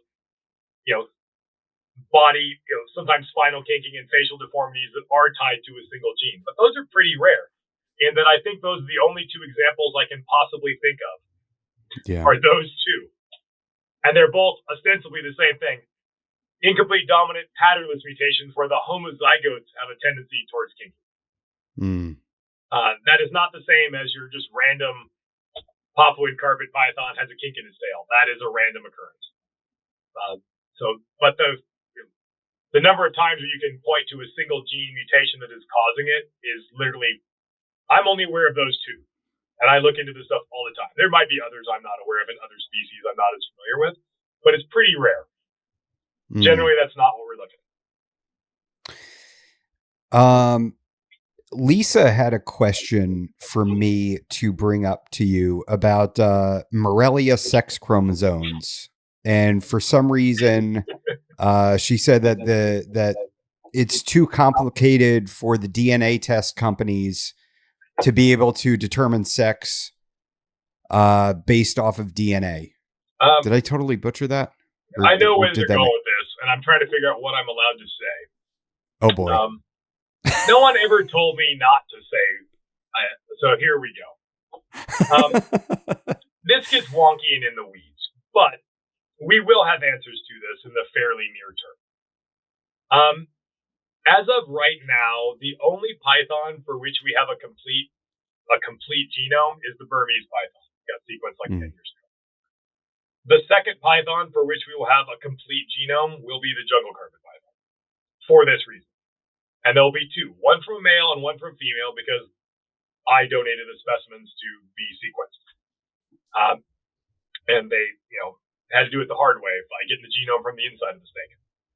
Oh. You can't just use a shed skin for this, because when you shed a shed test, you are mostly getting, coconut husk DNA and your finger's DNA and can you imagine the amount of contamination in a shed skin? Like, it is mostly contamination. In those cases, those tests work because they know exactly what they're looking for. They're going to right to the spot. They know exactly what they're looking for. So they can kind of filter out the background noise. But if you're trying to create what you consider a high coverage genome, really, really, really nail it down, you can't do that. You can't use a shed skin. You have to pull like a liver biopsy or something from inside the snake with no contamination, extract under sterile laboratory conditions, and really do it right. And the goal of this is to fully map the sex chromosomes of carpet python. There is something, we do not know exactly what, that is different about the sex chromosome morphology of the Morelia clade, sensu lato, carpets. Chondros should not be in the genus Morelia. That's absurd. That's a whole other topic. Really? Chondropython is a valid genus. The idea that they should be in Morelia is dumb. But the last common ancestor, there was something different about the sex chromosome morphology of the last common ancestor of both the chondro clade and the carpet clade. Okay? Their sex chromosomes are still the same in that they are XY like other pythons, but there's something different about the way they're structured that makes genetically sexing them not work right. And so they're going to fully map the sex chromosomes. That's why I had to give them a male and a female for this. And then we'll hopefully have an answer as to what exactly is different. So that is an area of ongoing research that will get solved, and that there's already a team working on solving that now. Talk to me more about why chondros aren't Morelia. This is why? Because that's dumb. What is a genus? A genus, by definition, is a group of snakes, or not snakes in this case, but a group of animals that are a group of species that is more closely related to each other than any of them are to anything outside of that group. That's a genus. All the chondros are the textbook definition of a genus. They are all very similar to each other and very different from everything else. That's what a genus is. The problem with it is that taxonomy is mostly just made up nonsense, and there is no rules, and it is just up to the opinion of the person writing the paper. And for whatever reason, in every area of biology and taxonomy, there's usually like one little group of people who write all the papers in that thing for that group. And their opinion holds disproportionate amount of influence, even though it should not. And so you end up with complete nonsensical things. And the people that study pythons, particularly Indo-Australian pythons, you'll see the same names over and over and over again. And they are all lumpers. They want, for them to acknowledge anything as a different species or genera or anything, they want just an unimaginable, almost unachievable level of genetic distinction to be something different. And in other areas, there are frog species and bird species that are classified as distinctly different species based solely on the noises that they make. This frog in this valley, when it's singing, trying to find a mate, it sounds like this. And the same frog in the next valley over sings a different song to find a mate, ergo they're different species based on the noises they make. And there are fish species that are split down to just a few base pairs different. And they split them in different species. But these python guys it's this weird nonsense. They think that everything needs to be like 5% sequence divergent to be a different species. Just to put that in perspective, if you use a 5% sequence divergent rule for everything, that would mean that there would be one species of ape That would mean that humans, chimpanzees, bonobos, orangutans, lowland gorillas, and mountain gorillas would all be Homo sapiens. We're all well within that 5%. You would have one species of cat. Your house cat would be the same species as a tiger. And you'd have one species of elephant. One. Which is absurd, right? But that's how ridiculous it is. That's how ridiculous it is. If you look at a molecular clock estimate, the chondro lineage and the carpet lineage split roughly 15 million years ago. That's when they split off from each other. And you're telling me they're the same? And like what? Like it's just insane. Morelia should be just the carpet python. Chondropython is the chondropython. And to put them, lump them together is just dumb. It's dumb. It makes no sense. It's incongruous with everything. It's like the only thing that people treat like that you need to have this ridiculous burden to be a different genus. The only situation in reptile taxonomy that is more absurd than that is the monitor people who are completely insane. Because again, there's one little clique of people, one dude mostly, who writes all the papers on monitors. And what he says, it goes, which is not how it's supposed to be at all. Which is why every monitor living and extinct is in the same genus. Think about how absurd this is. The tree monitors, there's a bunch of them. They're all super, super, super similar to each other, aren't they? Yeah. And they're all super, super, super different from everything else, aren't they? Same genus as the Komodo dragon. So you have the small little arboreal prehensile tail group that's obviously closely related to each other, and they're in the same genus as the giant freaking Pleistocene relic population of giant terrestrial venomous monitor lizards that are fucking venomous. Same genus. That is insane. It is literally insane. How anybody can get on board and not just, it's bonkers to me that anybody could think that was the same genus. You obviously have a mangrove monitor genus. You obviously have a water monitor genus. You have a tree monitor genus. You have obviously a bunch of different genera of varanids that have been evolving for like 100 million years. But nope, they never got out the same genus. It's ridiculous.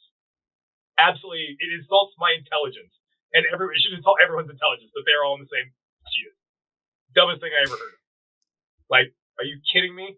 So, like something tiny like a Varanus brevicata, a lizard that's this big, is in the same genus as a venomous Komodo dragon. It's like, same genus. Why? Because a couple of guys who write all the papers say so. And there's not a rule. It's just their opinion. There are no rules in taxonomy. Nothing is ever official in taxonomy. People are like, a paper I guess the children's pythons and the Simpsons pythons are officially the same species. Like, no, they're not. A paper comes out, and what that paper says is, basically, in the opinion of the people who wrote this paper, we think they're the same species. And everyone who reads that paper, whether they're a lay person or an academic, is free to read that paper and say, I think that's bullshit. I don't agree. You are free to disagree with that. There is never an official taxonomy. It's why it changes all the time. It's not official. But people believe it is. It's like, it's madness. It's madness. So, varanids are many different genera. There's a bunch of subgenera. Well, you know who doesn't even recognize the taxonomic rank of subgenus? Almost anybody except the monitor people.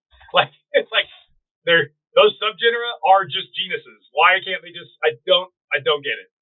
And it's the same thing with the chondros. They don't belong there. What they did originally is they just lumped all the prehensile tails into Australian species into Morelia. Well, so I got prehensile tails, so it must be. But if you look at when all those three groups diverged, they all diverged at the same time.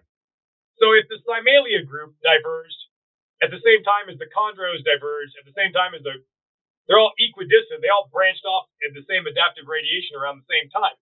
Why are they a genus and the chondros, the carpets are the same? Is a chondro more like a carpet than a carpet is like a scrub? It's not at all. Like, it's not at all. It is in any way. Like, it's ridiculous. So, how like, does that make it more difficult to keep things from being hybridized or crossed?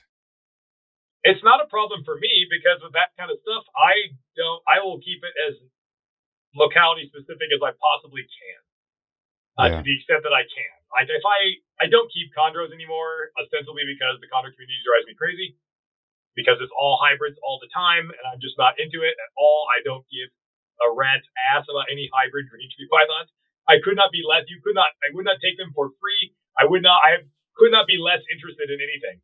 To me, what is interesting about green tree pythons is that they are different, and they evolve different, these different bioregions over long periods of time.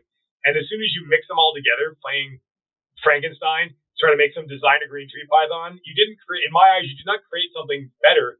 You destroyed everything that made them interesting in the first place by undoing all of that. You destroyed their natural history. They're no longer what they were supposed to be, and I have no interest in that. And that entire hobby side of it, that's almost all that is. I'm just not. And if I had them, I would breed them. I bred them before. I would breed them, and then I would have to sell the offspring, and I have to deal with these people. I just like my frustration level was just be so high, I just opted out. But don't you need to breed them to catch up to Ryan? I need to breed 3 of them. Okay. I need to breed. I've already bred Uterenses, which is the harder one. That's the one I bred. I bred them a few times. So I bought a pair of Poultry from a friend. I don't have them yet. I just told him just sit on them until you can sex them and send me a pair. I'm not interested in taking a bunch of babies and don't know what they are. Be patient. Yeah. I will breed them. I like them. It's one of those things. It's just a frustration that I don't want to deal with the mindset. And the snakes are great though.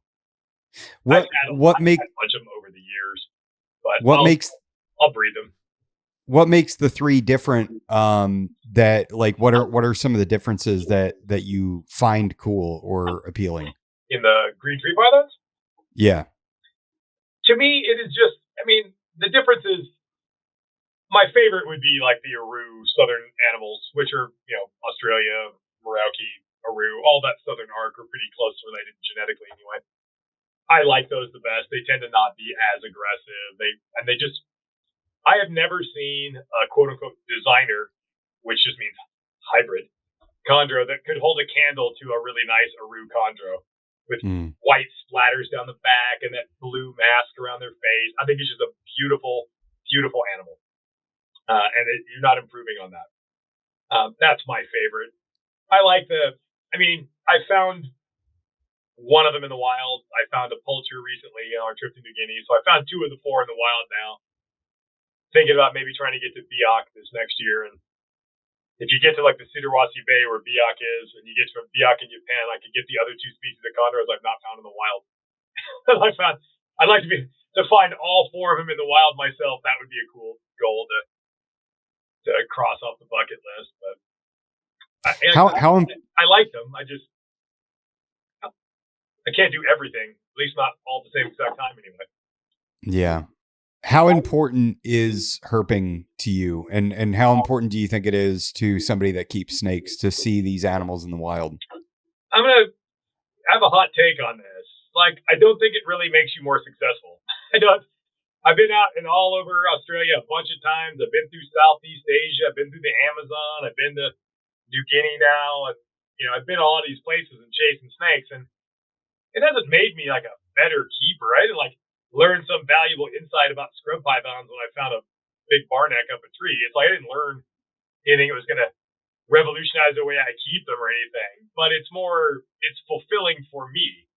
To see them in the wild. I find that just a fulfilling experience, to see this majestic animal in the wild doing what in its natural habitat, and just to be there and have that experience is kind of transcendent for me. It's not a massive, I'm going to be so much better at breeding chondros now that I found one on Waigeo Island. It's they're super cool. I was absolutely stoked beyond belief. Took a ton of pictures. It's not going to change. I already know how to breed them. It's not informative really, and I wish I could say it was. It's not really informative it's going to make you a great breeder, but it will make you appreciate them more. It'll make you, I think a lot of people, I know a lot of people, they make naturalistic bioactive cages and they think that they've made a little piece of habitat in their house, and they have not done that at all. You can't replicate the habitat these things live in. You can't. You can make something that superficially looks like what you think that habitat looks like, and it'll definitely increase your visual enjoyment of the animal as you look at it, but it's mostly for you. Yeah. Not the snake, really. I mean, a carpet python that's 10 generations captive bred, removed from any wild ancestor, has no idea what dirt is. Like, it doesn't know. It's just as content to live on a piece of paper as anything else. It's basically domesticated. But I mean, I've got diamond pythons in the next room and rough scale python that lives in naturalistic planted vivariums, and it looks really cool. But I think it looks cool. Snake doesn't seem to care that much. When you find these things in the wild, you find out very quick, it's like, yeah, I can't replicate that. Like, we're on Waigeo Island, which is just off the Bird's Head Peninsula near Sarong. It's like an hour ferry ride out of Sarong in New Guinea there. And we found probably a 12 or 13 foot bar-neck scrub python. And you know where we found it? 50 feet up a tree. Like 50 feet off the ground. Wow. 50 feet. It was nowhere near the ground. It was 50 feet up a tree. A huge tree that the lowest branches were like 50 feet off the ground. Because there's arboreal rodent mammals and stuff up there that it can eat at that height. You're not recreating that. It lived in a tree that had a trunk that was as big around as my office and was like 150 foot tall, and it was like 50 feet off the ground. You're not recreating that. Like, that's not realistic. You know, I mean, I'm all for making naturalistic cages and stuff, but because it looks cool, but you realize it's kind of like, you're not really recreating the wild. You can't do that. It's too big. Everything's too big. We found a crocodile monitor on that trip on Batanta Island, which is the next island over while we were finding blue tree monitors. We found an actual legit, you know how hard it is to find you don't find many people that found a croc monitor. They're very hard to find. And you know where it was? 50 or 80 feet off the ground. Like so high off the ground. And we're with these hopwing guys that are from that island, and they were shimmying up. They got the lizard out of the tree, like climbing up the tree. Like, get this lizard down. God! And no sooner than the lizard hit the ground than it immediately exploded in activity and shot up the very next tree even higher. Like, it was on the ground for a millisecond. It was basically like we're all standing in a circle, and you see oh my God, they got down. It hits the ground. It's like, boom, there's the lizard. It's like, and everybody had this look at this like, holy shit, that actually worked. And in the time it took you to think that, boom, it just shot like a missile right at the very next tree and was gone again. Like, even higher. It's like you never got hands on it or anything. It was like, but yeah, you're not, your croc monitor cage, you can't replicate that. You don't have a cage that has a 150 foot tall tree in it, because that's what they're doing. How close were you to the animal when it hit the ground? There was some sketchy stuff there. Like, the popwing guys were all kind of in like a small circle, and we were hanging back because we thought the tree was going to fall down and didn't want to get killed by the tree falling down. And when the lizard hit the ground, it basically landed right in the middle of them, and they all just like kind of like, there was this half a second like, holy shit, that worked, and then it just was gone. Like, it was like wow. Another 2 seconds and someone could have jumped on it. But crocodile monitors are venomous, and this is not a small lizard. This one wasn't like the biggest example, but it's probably 8 feet long and has huge teeth and massive eagle-like talons. You do not just jump on one. You don't just, it will fuck you up. And we are not in a place, we are on the backside of an island that doesn't even have roads on it. Like, we hired a local guy with a boat from Waigeo to drive us around in the boat, and you're just like hiking inland. It's like, you can't get any medical attention. You're in like a mosquito infested, unsanitary, swampy area, and you are a long way from any sort of medical help. And this is not a thing you really want to tussle with, willy nilly. Like, you got to be careful of what you're doing. So I wasn't jumping on that lizard. I was out of range. I was not. If I ran at top speed, I couldn't have got there before it was gone. Like, but I'll always remember that everybody's looking at their face like, oh, like they're like, holy shit, that actually worked. And like, nobody can believe it worked. And then typically what they'll do is, like, animal is in this tree, but there's trees really close together. They'll climb up the tree next to the tree that the animal is in, and then reach across to try to get at with a noosing pole or whatever from this other usually a smaller tree that's easier to shimmy up, and you reach across and try to get at it that way. If you climb up the tree that it's in, it just goes higher up the tree. So you climb up next to it and get close enough, and then you try to reach over with something and knock it out of the tree or whatever it is. It was that was a fun trip. That sounds like a lot of fun. I really want to go down to South America to see Argentine boas in the wild. I think that would be awesome. I've not looked into Argentina as a herping destination, but it's a pretty civilized country. I don't imagine it'd be too hard to get around in. Yeah, I think it would actually be the Gran Chaco region in Paraguay would probably be the best bet. And then I could see false water cobras and other dope stuff. Yeah, it's like, look into like infrastructure, and some of this stuff is like a lot of developing countries, there's not a lot of infrastructure. Well, like when we were in the Raja Ampat region of New Guinea, where we were at, there's no roads. Like when you go to the island of Salawati, there's no cars because there's no roads. You go to Batanta, there's like 2 tiny villages, and there's not even a road that connects them. There's a couple little villages of a few hundred people, and that's it. You go to Waigeo, actually has a small town on it, but there's so little infrastructure. You oftentimes, it can be difficult to, you want to have a good idea where you're going and an idea of the infrastructure, such as it is.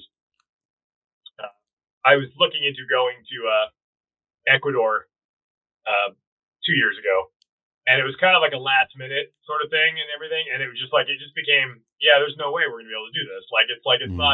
It's not that you can't go herping in Ecuador. It's that it's not, you don't just fly into Quito and then just like, go do some herping. It's like, it's like where it's at. It's hard to get to anywhere.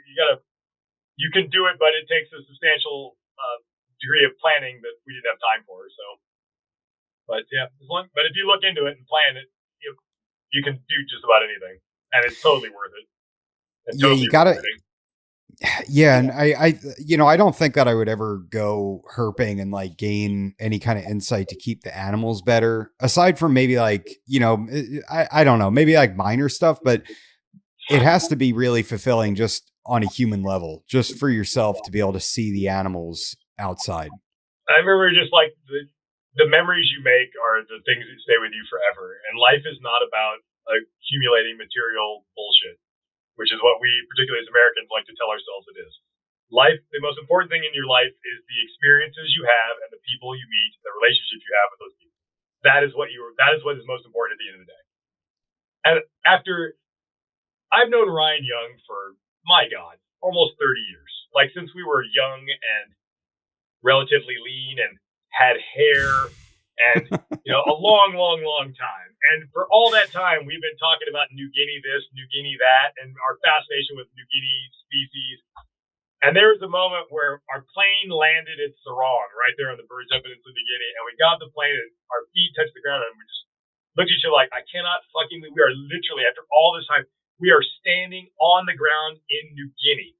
Like, after all 25 years of talking about it, we're literally there. And it was just like, that's what I'm talking about. It's like, get out there and do it. It's awesome. Like, it's, a lot of sweaty, hard work and injuries and infected insect bites and misery in a lot of ways. But to do that kind of stuff and have these sort of grand adventures in your life, that's what life is about. So if you want to get to look for Argentine boas, go do that. By all means, make that happen. That's the stuff you'll remember and share. Those are the memories you'll cherish the most in your life. It's not going to be about buying a damn jet ski or something. It's going to be that time you went and found a false water cobra. Like that will be the most important, way more important. Yeah. And I don't mean that to sell jet skis short. They're awesome. Like, I used to have some. They're pretty rad. I'm not lying. It's like, that's fun too. But, it's like at the end of your life will eventually be over. And you will look back at some point and you're not going to regret the stupid shit you didn't buy. You're going to regret the adventure you didn't take, the trip you didn't take, that adventure, that thing you always wanted to do and you didn't go for it and do it. That's what you'll regret. So don't regret it. Go do it. Go do it. Especially if you won the lottery that you woke up and you're healthy that day. It's like doing like adventurous travel. It's not as hard as, it's not super cheap and it's not super easy, but it's doable. It's not impossible. It doesn't matter what the situation in your life is. Like, big, complicated problems that people tend to get discouraged and don't think they can solve are usually just a composite. Your big problem is usually just a series of smaller problems that compound each other and make a big problem. And the totality of the big problem, if you look at it as a big problem, might be too overwhelming. I can't go to New Guinea because X, Y, and Z, and D, and all this stuff. If you break it apart into smaller incremental problems that make up the whole, you can solve those problems individually, and eventually you figure out how to do it. It's like, well, where's the money going to come from? Am I going to tie up work? Who's going to take care of my snake? Who's going to watch my kids? Whatever the problems you have are, you can solve them one at a time if you're committed to doing it. And just make it happen. You only live once, man. Like, how sad would it be to not have any grand adventures in your whole life? Like, I don't want that life. I don't want to live a life that has no adventures in it. And adventures require taking some chances and maybe making some sacrifices. But that's a life well lived. And everybody should do that, whatever that adventure looks like for them. Which is probably admittedly not me and Ryan sleeping in hammock tents at the edge of a tidal mangrove swamp full of mosquitoes, getting eaten alive, and then chasing pythons in the middle of the night. Like, it's like, that's what we want to do. It's not what everybody wants to do. But whatever that thing is, you figure it out and do it. Get busy figuring it out. In this time of kind of a divided culture where people are, like you said before, so tribal and separated and everything, are you and Ryan like aligned in all ways, or are you guys united by sort of this hobby and like that's kind of your common ground and that's what brings you together? Or is this something that never even comes up? It doesn't come up often, but over time, humans are pretty predictable creatures. We tend to have this unconscious sort of desire and ability to assimilate to the group dynamic. So if two people hang out with each other all the time and you are on opposite ends of whatever spectrum on whatever issue, over time, you tend to come together and assimilate towards each other's viewpoints and everything. And I can honestly tell you that, like, Ryan's a few years younger than me, and some of his views, he is not, I've known him so long that I have seen the evolution of his beliefs and views over a long span of, over this great many years I've known him, and how he has matured, learned, grown as a human being, and his views on things, which when I met him as a much, much younger man, were quite different, and now he sees the world differently. But that's how everybody should see the world. If you see the world at 50 the same way you saw it as 20, you didn't learn a damn thing. You didn't do it right. Because that means you didn't learn anything in 30 years. You didn't experience anything. You didn't grow. You didn't learn anything. Because the worldview of a 20-year-old is somebody who doesn't know what they're fucking talking about, frankly. You haven't lived enough to really have experience enough. As you go through your experiences, you grow, you change, you learn, you evolve as a person, and you should be at a different place later in life because you have all that experience to draw on. And if your opinions never change and you never grew, you never learned anything, you just nailed it when you were 17 years old and you were right about everything. That's never the case. It's like you grow and you change.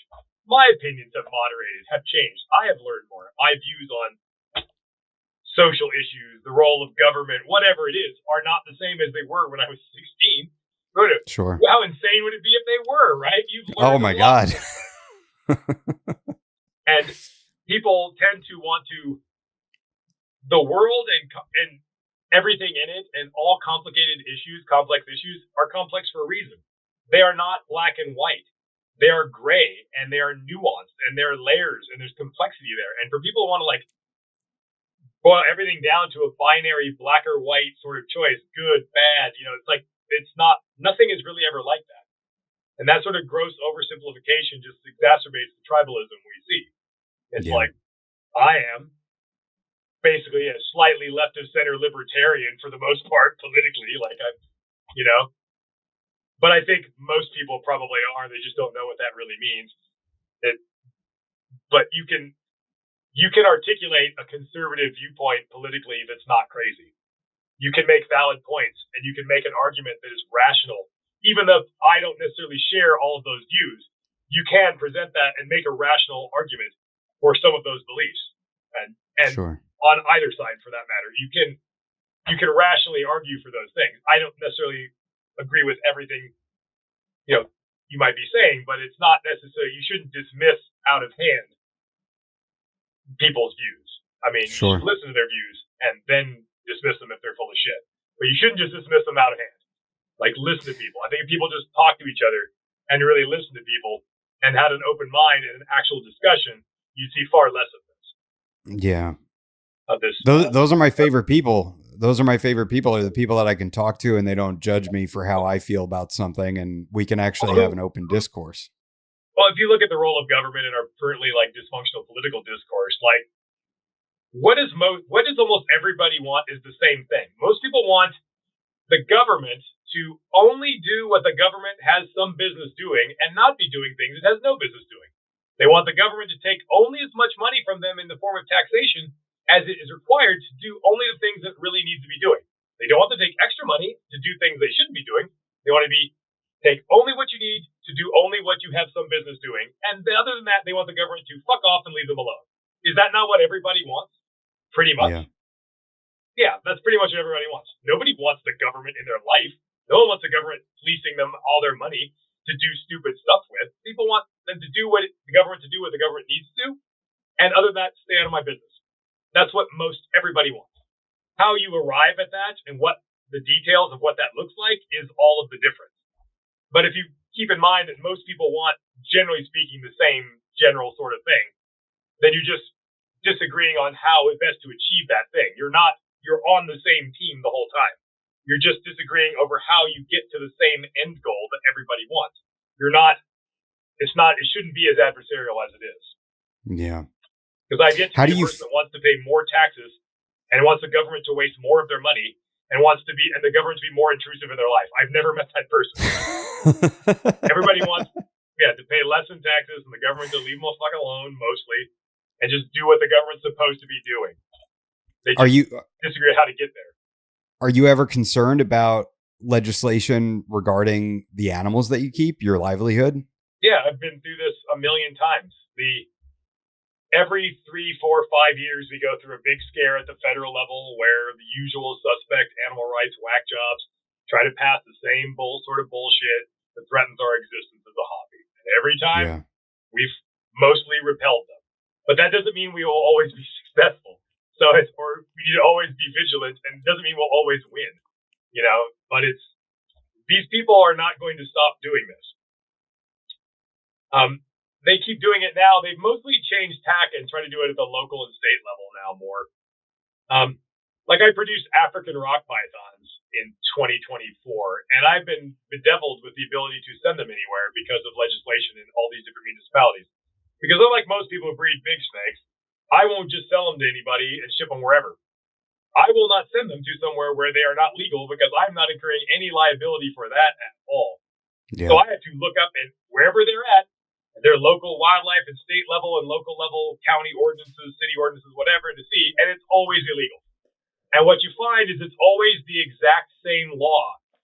It's always the same, because what these groups do is they write this terrible piece of legislation, and then they bribe the local, whether it's your city council member, your state representative, whatever level of state and local government, they basically do the same thing. It's like, hey, councilman or assemblyman or congressman or whatever it is, really love the job you've been doing. We're big fans, and we'd like to give you a big contribution to your re-election campaign. Oh, and if it's not too much trouble, if you wouldn't mind taking a look at this bit of legislation to consider that we just already have prepared here. And then they introduce that without ever fucking reading it because they got paid to do so. It wasn't a bribe. They were just, out of the goodness of their heart, donating this person's campaign re-election fund, and they're just out of their goodness, they're just giving a little consideration that legislation their constituents had presented them with. And that's why it's the same legislation over and over again, which is always the same problem. It's always like a vague sort of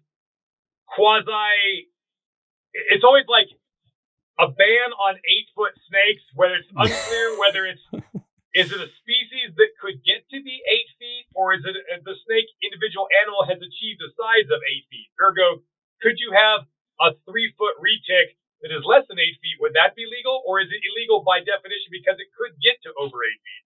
And it's so poorly written, you can never get a straight answer. And then when you call the wildlife officials in that county, they don't know either. Yeah. And you might need a permit, but maybe not if it's a family pet, but maybe you do, and nobody even, it's the same because it's the same thing over and over and over again in all these different places. It's the same law. Yeah. Sponsored by the same people pulling the same shit. So yeah, we have to, I just saw a USARC alert for, I think it was some town in South Carolina was trying to pass some shit. And I'll bet you $10 if you go read it, it's the same damn law that I was trying to figure out in Clark County, Nevada, which is Las Vegas. I bet it's the same damn law they got. The same one in Connecticut. A friend of mine's got it. It's the same thing. It's always the same thing. Piece by piece, they chip away at it. Yeah.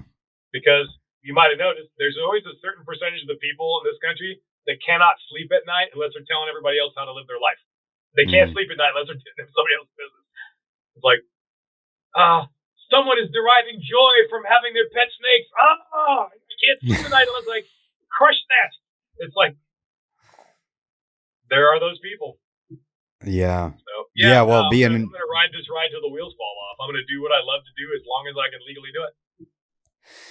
Well, at least you're safe with the carpet pythons, you know? You're never safe. You're never really safe. It's like it doesn't take much to have some ridiculous law passed. It's like I have had to, in the town I live in, it's a city of over 500,000 people. At one point, it's been probably 20 years ago, so I didn't have much clout in the industry back then. If I do now at all, I certainly didn't back then. But the local city council, some freaking the Nature Conservancy, the usual suspects who do this, were trying to get that same fucking bullshit passed in my city. And I actually got a meeting with the county commissioner. I walked into City Hall and I actually waited a very long time, and I actually got 5 minutes of their time and actually talked to the person on the city council who was in charge, or whether it was going to come up for a vote, and got it. Well, I got them to remove the part that dealt with snakes. Wow. And it did end up passing anyway, but they removed that. That wasn't part of it. But I was lucky, and they actually listened to me, and I said, this is insane. This is written by people that don't know anything about anything. This is like, and just gave them some statistics. There is no, they go, this is Washington State. In the entire history of this state of 8 million people, not one single person has ever been killed by their pet python or boa. Not a single one. I said there have been a few hundred people that have been kicked to death by their horses. You've had people killed by pet dogs, even pet cats. I go, at that point, you've had one person in the state of Washington was gored to death by an ostrich. Got slashed and disemboweled by a fucking ostrich. Ostriches 1, snakes 0. Like this is people that don't. They just want to. You're trying to. It's a goal to strip away rights from people to solve a non-existent problem, a non-existent threat. And I was lucky in that instance, and logic and reason, kind of won the day. But that kind of shit might just happen, and I might not even know it was getting voted on. Like that was just dumb luck that I even found out about them. That you always have to keep your eye out for that kind of stuff. God. Yeah, and being in Florida, it's like Florida went from like the best state to be a herper to be the worst state to be a herper. Yeah. Real quick. Well, we got all those berms out there, man. It's definitely a problem. Not really. Why? How is it not a problem? Because what is the problem the Burmese pythons are causing? They live in a super, super, super restricted area that is completely and totally unnatural already. The Everglades is a lost cause. The Everglades are chock full of choked off with non-native vegetation that's introduced, non-native species that have been introduced. The state of Florida released peacock bass, for God's sake. It is an entirely artificial environment, but somehow the pythons are the problem. It's like, what? Why are they the problem? It's just one more fucked up thing in an ocean of other things that were already fucked up, but this is the one that gets the attention. It's like, what do they not tell you about? I don't know, the fact that there are endangered turtles that are very endangered that live in that wetland environment, that the hatch rate for the turtles have gone up because of the Burmese python. Because what happens? Raccoons keep digging up and eating the nests of these turtles, and the survival rate of these turtle nests is in the toilet. So these things are becoming very, very endangered because their eggs get eaten by raccoons. But you know what eats raccoons really good? Burmese pythons have made enough of a dent in the raccoon population to actually increase the survival of threatened turtle species. But you don't hear about that because it doesn't serve the narrative. The Burmese pythons are gonna, I've heard that. Everything. I've heard that theory with the crocodiles as well, because the crocs made a huge comeback, and I've heard it was because their nests.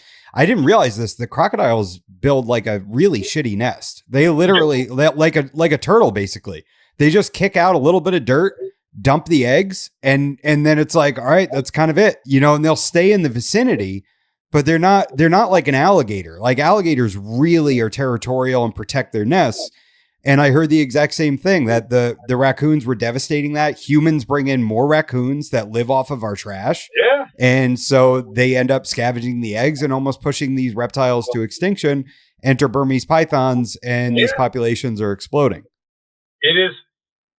It's also, you're never getting rid of them. Once something becomes firmly established, it's not going away. It's there. That's it. The artificially created ecosystem that is the Florida Everglades will achieve a new homeostasis. There'll be a new balance with all these things, with them in the mix, and things will mellow out, and that will just be it. And they're not going away. It'll be like iguanas and a lot of other things down there, where you will have, it's a place where they can just barely live at the southern tip of Florida, and a hard winter once in a while will knock them way back, and then you'll hardly see them for 4 or 5, but won't get all of them. There'll be a few, and they'll come back slowly. And but they're never going to get further north than they are, because if they could, they already would be. Same with the introduced boa constrictors that have been there for a half a century that aren't going there. They live where they could live. If boa constrictors could live anywhere else in the United States, they already would. They're in Mexico, right near the border anyway. If they could take it further north, they would already be there. Yeah. Like, that's just this one little tiny spot where they can just barely exist. And you live in South Florida. Where's the natural part of South? It's fucking all people, and it's like you're not returning this to a natural state. Yeah, it's people. It's cut in. All these drainage easements and canals, and the state of Florida is so fucked up. You can buy a permit to circumvent the Endangered Species Act. Like, you can't make a resort here because of this endangered tortoise or whatever, but you can buy a permit to bulldoze right over the top of them. It's like, they don't care. Like, it's like develop, and chase the money, and that's what it is. It's like, you're not going to restore the Everglades. It's not possible. You're going to get all the non-native plants out of there, it's all sugar cane. It's all sugar. You're not going to, you can't do it. You can't do it. That ecosystem's natural, it's gone. It has been gone for a long time. This idea that some of the Burmese pythons came along and ruined everything. They ate the last endangered wood rat. It's like, well, why is the wood rat already endangered on the brink of extinction before the Burmese pythons got there? Why was that? It's like, because of all this other stuff. It's like, even if they ate the last one, it's not their fault. Like, it's Hurricane Andrew's fault, if anything. Yeah. But that also doesn't get a lot of press. It's like the narrative of the irresponsible pet owners letting their giant snakes loose when they got too big. That furthers their cause of certain groups a lot greater than, like, nope, it was a giant natural disaster that released a whole bunch of these things from Vietnam, and that's why they're all super closely related. It wasn't that. It's like, you also don't hear about the largest flock of Egyptian ibis storks in the world is in the Everglades, because of the same thing. Hurricane Andrew blew the fucking apiary, the roof off the apiary, the zoo in Miami, and they all just got loose into a perfect wetland environment. But nobody cares about that. We have monkeys here too. Yeah, the Burmese pythons are the problem. They're the big scary one. It's like they definitely are getting closer, because I'm on local Facebook groups, and where I'm at, there are no Burmese pythons, but there are some like 25 minutes from me now.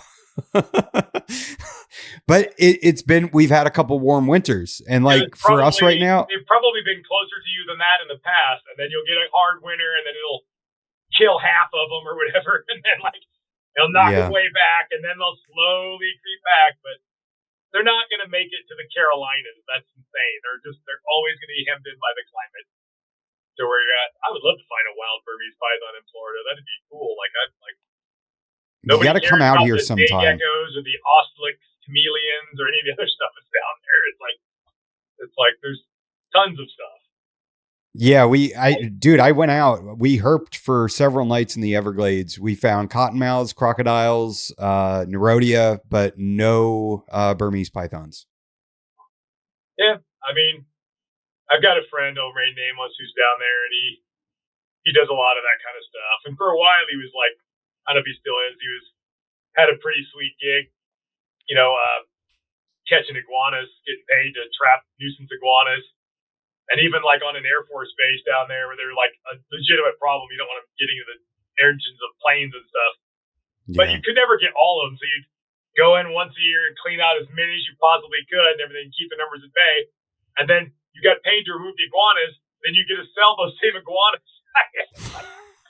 Like selling them for, meat and whatever else. It's like, well, it's like they're not supposed to be. You're getting it's a pretty sweet gig.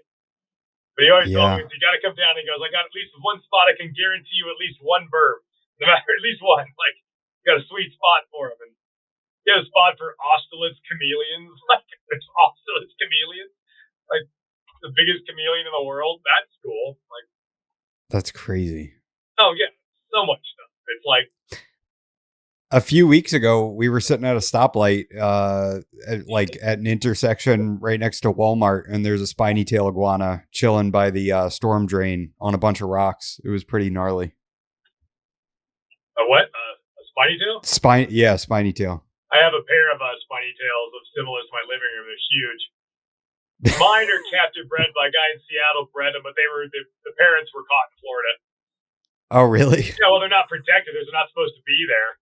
They're just, and for a long time, maybe you still can, I don't look, but you could get like wild caught ones, or mostly would come from Florida and stuff. And wow. Bred a minor captive bred in Seattle, but they were cool lizards.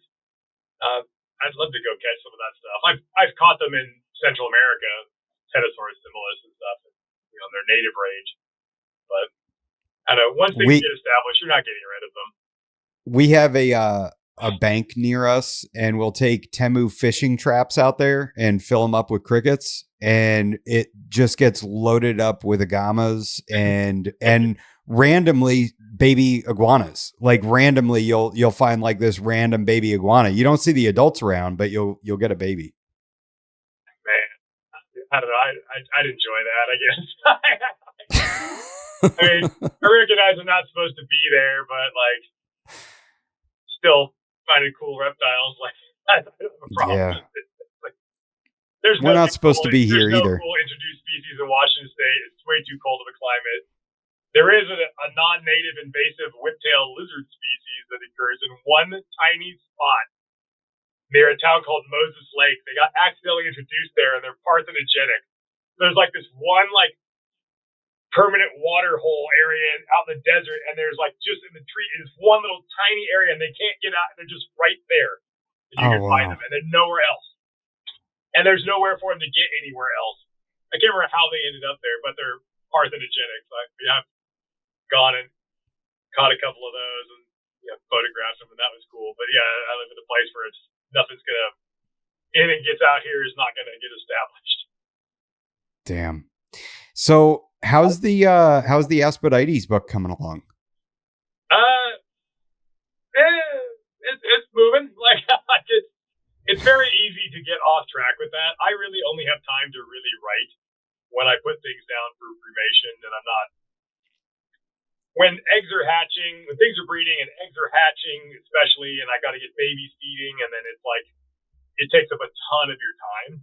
But now I'm at the point now where I think I'm down to 17 non-feeders total, and a good chunk of those are Antaresia prothensis, which are always black-headed pythons. They're really difficult stuff. Most everybody eats, so I'm not spending as much time with that. I've actually made a dent in selling them off. The numbers have come down. past the high water mark at total numbers. Most of them are eating, getting ready to start pairing things. I'm going to stop feeding things pretty soon. And once you stop feeding them, they stop shitting a few weeks later. And then it really, your time goes a lot further and I'll be able to write more. But I would say that the book exists and that basically all the major chapters exist in one form or another. They're not all fully revised and ready to go, but they're all in there. There's no introductory chapter, which no one thought to write, honestly, and I think I'll write it probably.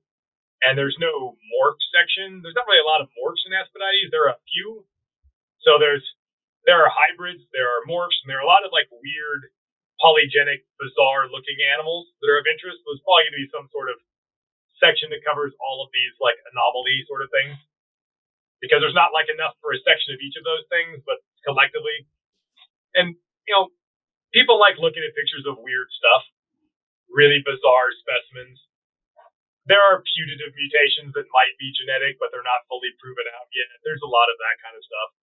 So there'll be a section for that, but the book's not about that stuff, but it would be a bit remiss to not include any mention of it.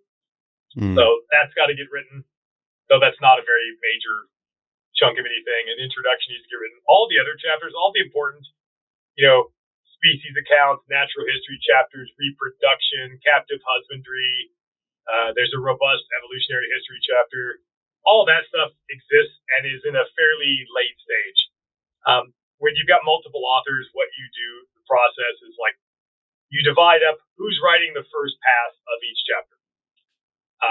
And that's the hardest thing, is to go from nothing to having a thing. And then you pass it on to the next guy. And then they go through and agree or disagree and cross out half the stuff you wrote, write a bunch of stuff and scribble over the top and make notes in the margin and add a couple pages of stuff they wanted to put in there.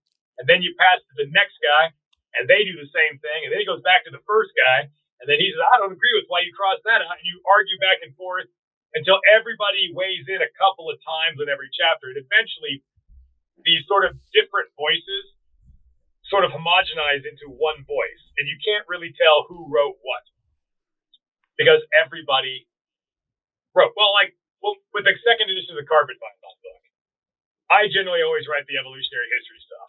That's my area of major interest. I write the first pass.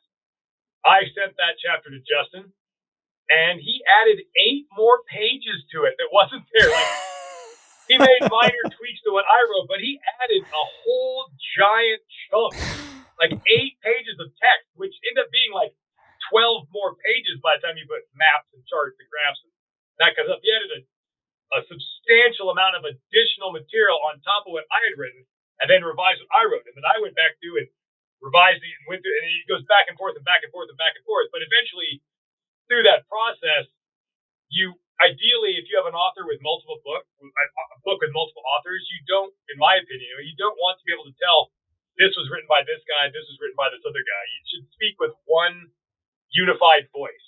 You know what I'm saying? Yeah. It should speak as a singular sort of thing. You shouldn't be able to pick apart differences in writing styles and language usage and that sort of thing. And by going back around and around and around in multiple rounds, I think the evolutionary history chapter right now is at, I think it's version 5.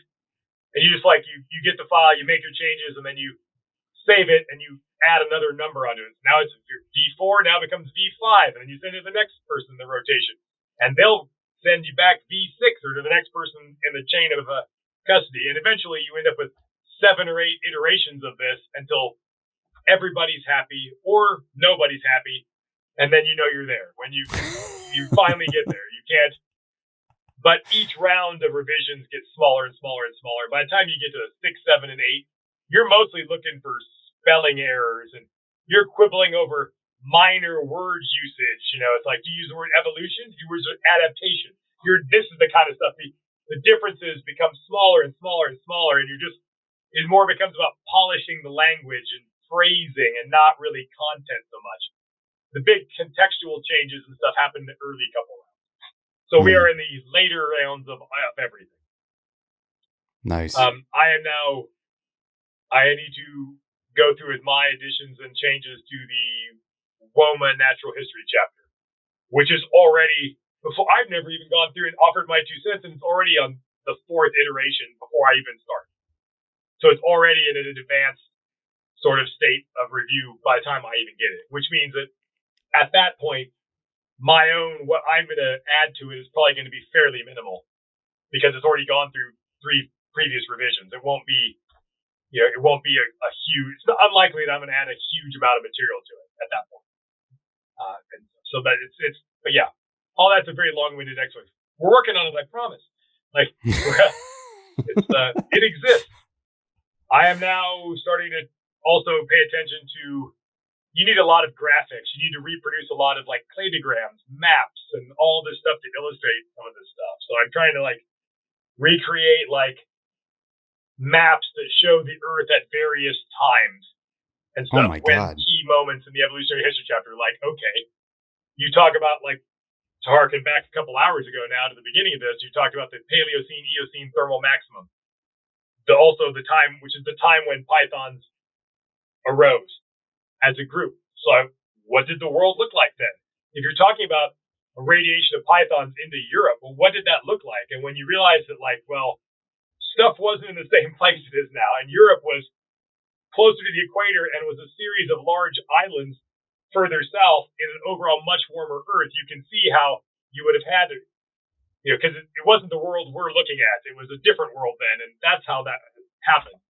You had all these tropical and subtropical islands that are places that we now call Germany and France, and this kind of stuff. They weren't where they were, and it was a very different world. So trying to illustrate those points with properly rendered maps and stuff at various points. So doing that sort of stuff now to flesh these things out. I find it's easier to explain what might be complicated material to a lot of people that aren't usually immersed in this stuff all the time. If you can show them a map, say, well, they evolved here and they moved here, so you can, that makes sense. You can see how that would have happened when you look at the relative position of these land masses and the global climate. And you paint a whole picture, it makes it make sense.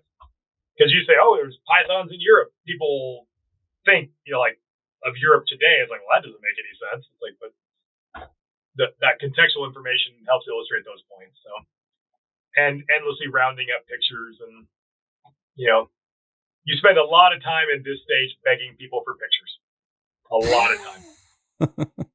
It's a little easier now in that I know a lot of like good herp photographers in Australia that take amazing photographs, and a lot of these guys are just like world-class wildlife photographers, man. They really take just truly inspiring. Some of these images are just, they're so good. I mean, it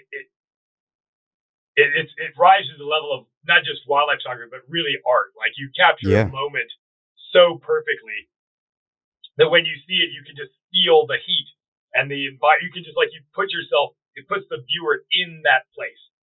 And those are the images you really want. And I know and have nominal relationships with a bunch of these guys from previous books who have been generous in letting us use their photographs. And even late in the game, I just talked to a guy the other day. It was a picture of a Shark Bay Woma. He took it a couple years ago. I'd never seen it. And it was a picture so beautiful, it made my teeth sweat. I'm like, oh my God, like, this was the most beautiful Woma I've ever seen in my life. It was beautifully composed picture of this just an amazing animal. Like, I've got to have that picture. And he was super generous about, no problem. It's like, do you remember his name? I do, but book's not out yet. It might be on the cover, so we'll see. Okay. All right. I don't know. I'm not the lead author on this book. Lucas is. So I'll let Lucas make the executive decisions such as it is. I'll just, I'll offer my 2 cents, but Lucas is driving, and that's fine. He's done. I'll hit him up. What? I'll hit him up. Lucas has done a very good job. He deserves to be lead author. He has done the lead author job. I have no complaints at all. He's a great guy.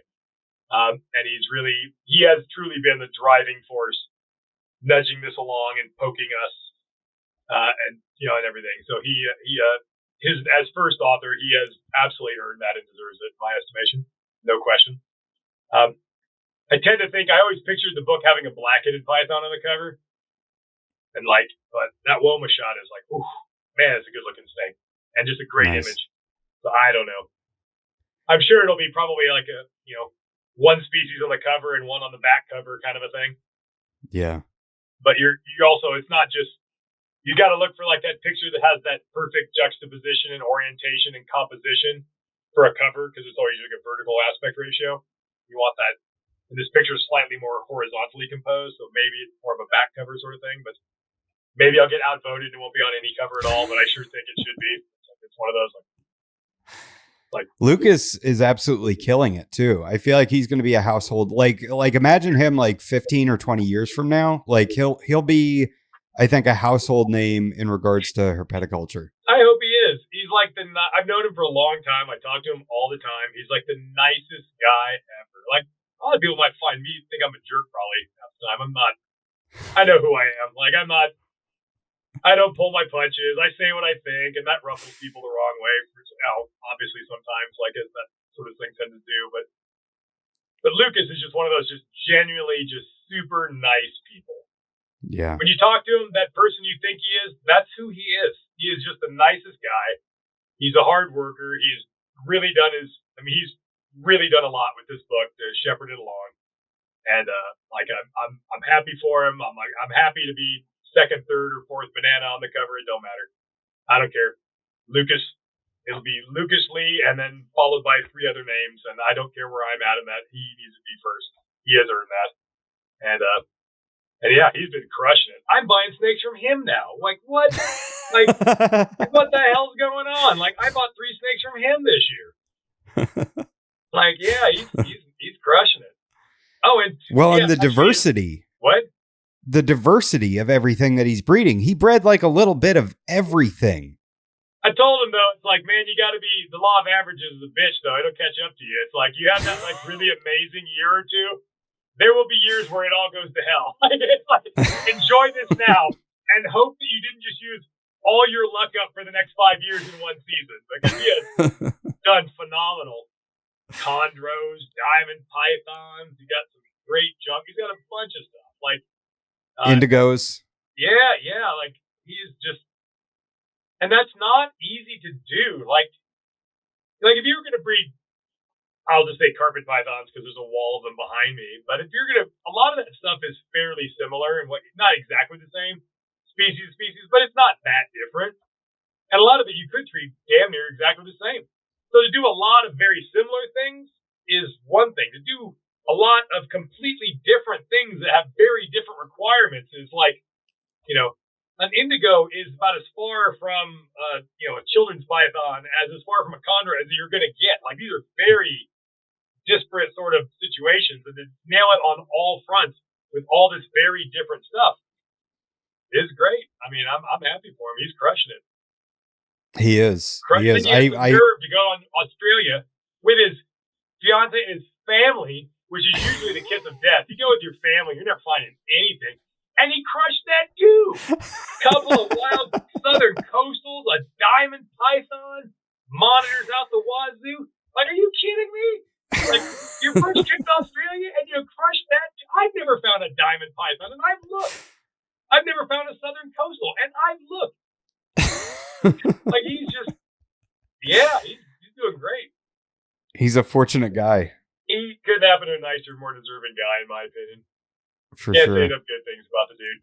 So he and I were actually just talking today. He sent me a video of a Brettles python in Australia, and I was like, dude, why is it that all these Brettles pythons in Australia are so damn beautiful?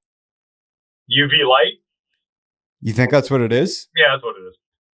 Like, it is. I have, as a guy who's personally compiled a massive number of pictures from everybody in Australia that's ever found a wild Brettles python in the wild, every single solitary one of them was amazing. There's never been one. 100% of them are amazing. What's the difference?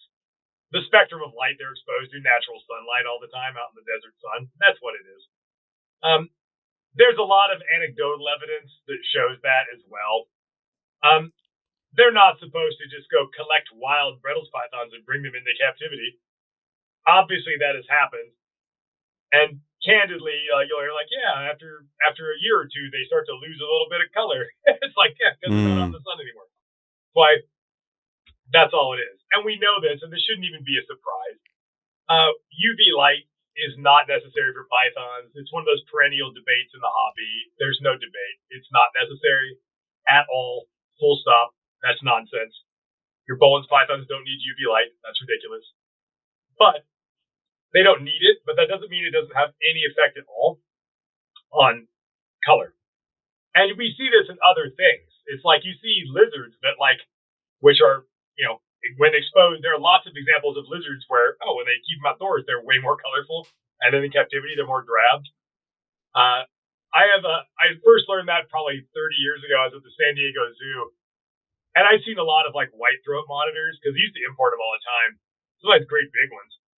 And they always just dark, ugly, very drab. And then I was at the San Diego Zoo, and they had this outdoor enclosure but it had a few white throat monitors in it. And I just thought they were different species. They were so colorful, and they were amazing because they were. It's not that they were necessarily healthier, but that exposure to light, they were just more colorful. Look at things like green basilisks, which are one of the world's most beautiful lizards. I was able to find a good handful of those in Costa Rica this summer with my sons. And I've also bred them in captive bred ones and bred them in captivity. And the captive bred ones aren't even green. They're like a powdery blue color because the light. They'll do fine, and they'll be weirdly blue, which is not even a bad thing. Oh, darn, my dragon-like lizard is blue. But but it shows you that sunlight does make a difference in how the color is rendered. That's all it is. I have 3 diamond pythons outside, and they have gotten wicked dark. With the change in temperature, they are drastically darker now than they were. I don't know. Well, I don't know if it was the change in temperature or if it's just the fact that they're getting the UV rays, so they're getting more melanin to protect themselves. I don't know what it is. All pythons have some ability, and most boas and things have some varying ability to change color from light to dark. Some can do it a lot. And obviously, if you're an ectothermic animal that needs to heat up or cool off at various times, that's a pretty neat trick. Oh, I can get dark and absorb more heat, or I can be light and reflect heat. That's a pretty useful thing in an ectotherm's toolkit. Yeah. And some species can do that. I mean, anybody that's ever bred scrub pythons, any species of scrub pythons will tell you what happens when your female scrub pythons start building towards ovulation and they become gravid. They'll turn black, really, really, really dark. Brettles pythons will do that. They can get quite a bit darker and then quite a bit lighter. In my experience, how I keep them, they tend to get darker. And then in the latter stages before they lay, they'll get really light.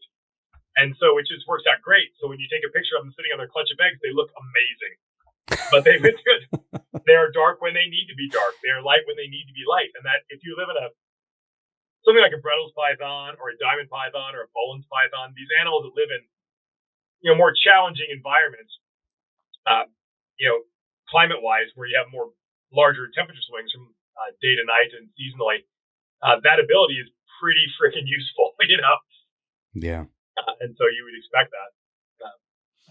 Yeah. I wonder if I were to get some Brettles pythons and keep them outside if they get really colorful. I would. If I was in Florida, I would absolutely do it. It's not as easy, and you probably already realize this, it's not as easy. I'm just going to stick them in a cage outside. You've got to game it out and really think it through, even in Florida. You could probably make it work in a few places, the extreme southern edge of the United States, but you'd have to really game it out. Your local climate, the role of microclimate and microhabitat within the enclosure, its orientation towards the sun, southern exposure. If you don't want it to get too hot, you got to have shelter sites to conserve heat when it gets cold, or to hide from heat if it gets too warm. You've got to really game it out, but obviously it can be done. You're doing it. But it's not just just make a screen cage and stick it outside. It's it's more to it than that, but I would absolutely be doing it, and I will personally guarantee you they'll probably be really colorful. The pond also look like dog shit some parts of the year too, but but that is a natural thing that they would do. I think witnessing these natural cycles of behavior and color progression that you have to mimic some of that to get good reproductive results in captivity with a Bredl's python or a diamond, but you're not recreating the wild. You're recreating enough of the temperature cycle that is close enough to get the desired result. But that's not the same as what they go through in the wild. In the wild, the temperature gets way colder than you need to get it in captivity, and it might get way warmer in the day. And they are having retreat sites to escape from the heat in the day, and those same retreat sites or other ones to conserve heat when it gets too cold out and stuff. They're using their behavior. A lot of times in captivity, you're just splitting the difference. Like, well, you're taking the average of two things, and that's good enough. You're not going to, it's going to get 95 in the day, and it's going to be 48 at night. You're not doing that in captivity with your diamond python, but they're experiencing that in the wild sometimes, or could be, and so they're going to behave differently. But I think it's more interesting to keep things outside if it was possible. Certainly that's the crazy thing is like the ambient temperature, what you're seeing on your phone might be 48, right? But then you temp gun the surface and it's 29, and then the sun comes out and the surface temperature goes up to 94 in a sunny spot. It's the fluctuations are crazy. Yeah. It was 31 degrees today here, 31 degrees, a degree below freezing. And yet the sun poked out for a moment. And your back got hot if you're standing outside because the air temperature is below freezing, but my shoulders got warm because the sun is on them. So this is not just the air temperature is not the be all end all. They absorb heat. Their body, there's a lot of things you need to take into account. Like I can't remember the name of, there's a law or a rule, and I can't remember the name of it. It's escaping me at the moment, but it basically states that it makes a big difference for the thermoregulation of reptiles and snakes and whatnot. And that is that the larger something is, the less surface area it actually has relative to its mass. And the smaller a snake is, the more relative surface area it has. The bigger your body is, the thicker your core is, the more your body insulates itself. And the longer you hold on. Like I will cycle my Bredl's pythons down to 50 degrees. The air temperature is 50. That's freaking cold for a python. And I'll go out there in the morning, it's 50 degrees, and I'll take a temp gun and I'll temp the snakes. They're like 70 degrees. They're like 20 degrees warmer than the air temperature even is. If I only cycled them down to 70 degrees, the damn things would be like 78 degrees. They would barely even notice because their core is thick and they did not lose that much heat over the course of the night. If you had a baby, a hatchling Bredl's python, and you had no shelter site to retreat to, it would literally just be the air temperature because it has more relative surface area in relation to its mass than the larger animal does. So it doesn't make a lot of it seems counterintuitive, but like relative, like if you fed like one dubia cockroach and you dusted it with calcium powder and you fed it to your lizard and let's say it weighed, I don't know, 10 grams.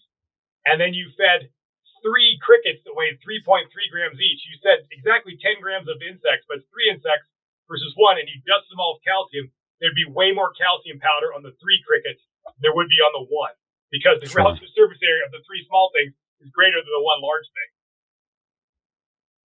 Just because of that. So you have to, and that same rule of relative surface area that is collecting radiation from the sun in the form of heat is, the smaller animal heats up faster and cools off faster because of that higher relative surface area. The bigger animal heats up slower and cools off slower. But you'd have to factor that in.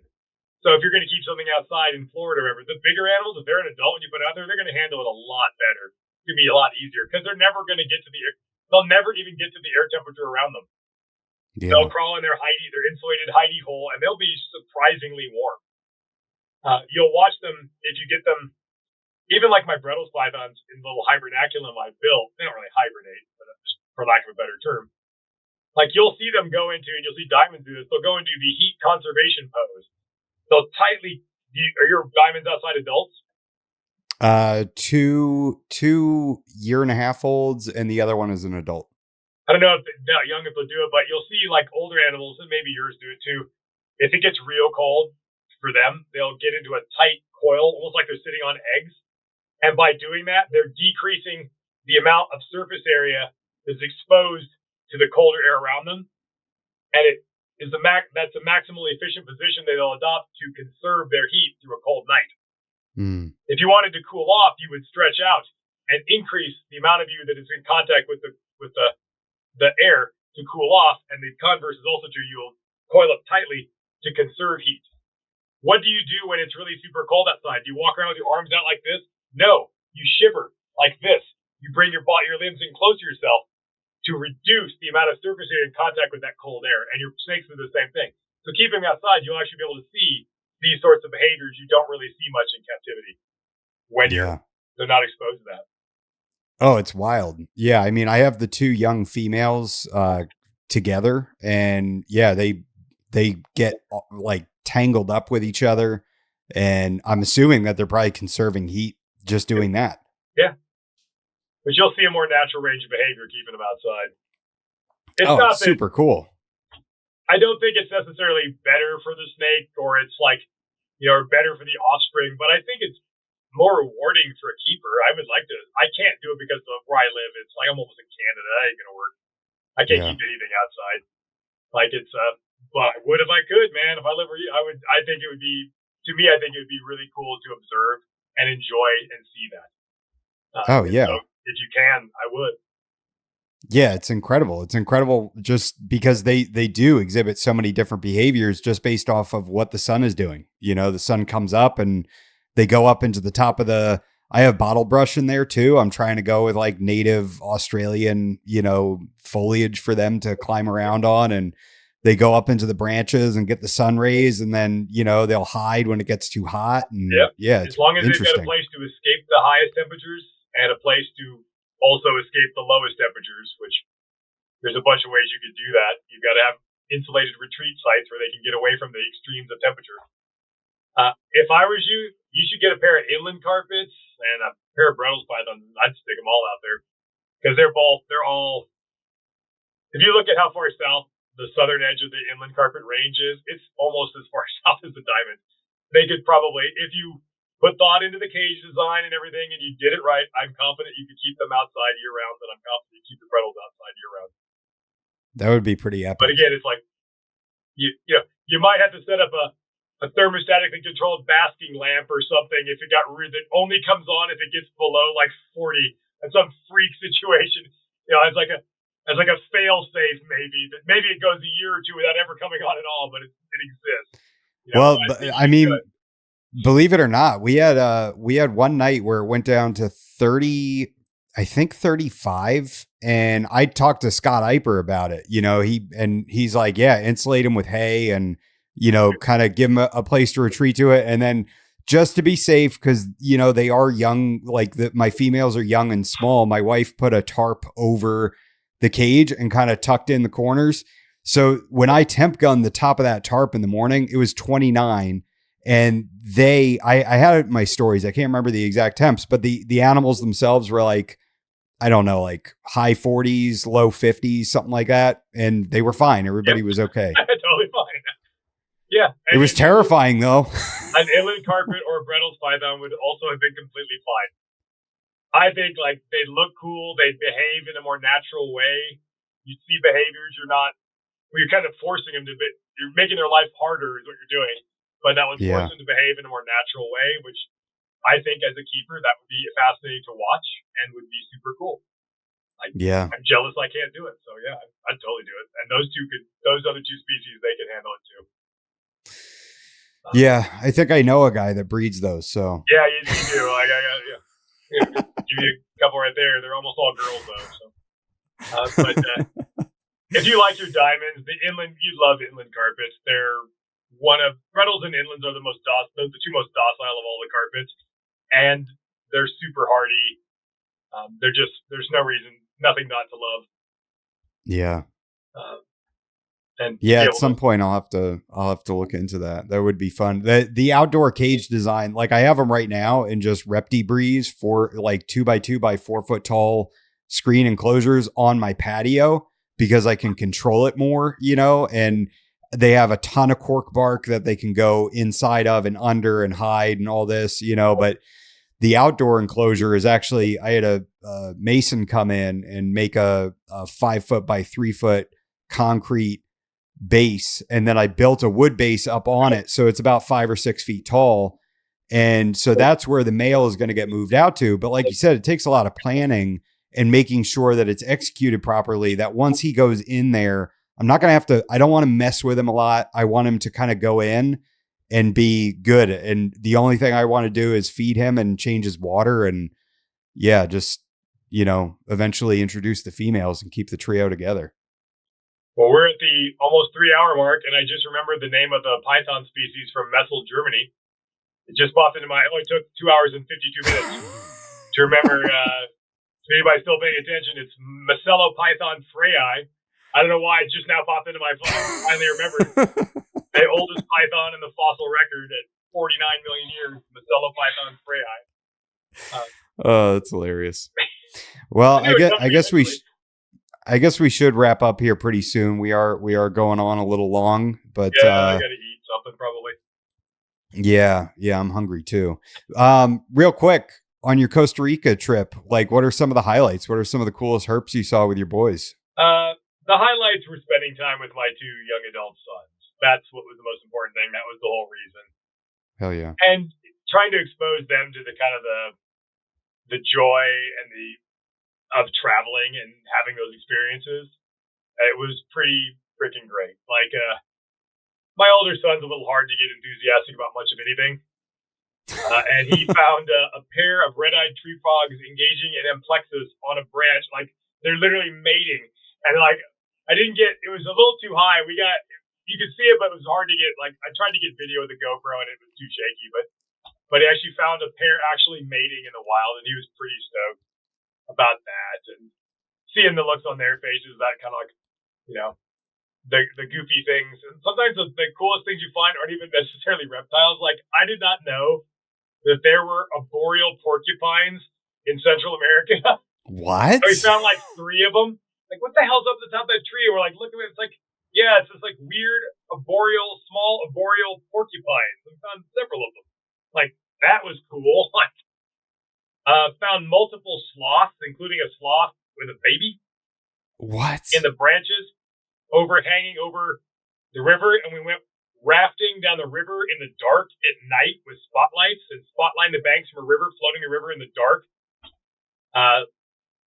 We're hoping to find American crocodiles, but we didn't find any. They're there, but they're really hard. They exist there, but you're very, very, very unlikely to see one. They're very low density.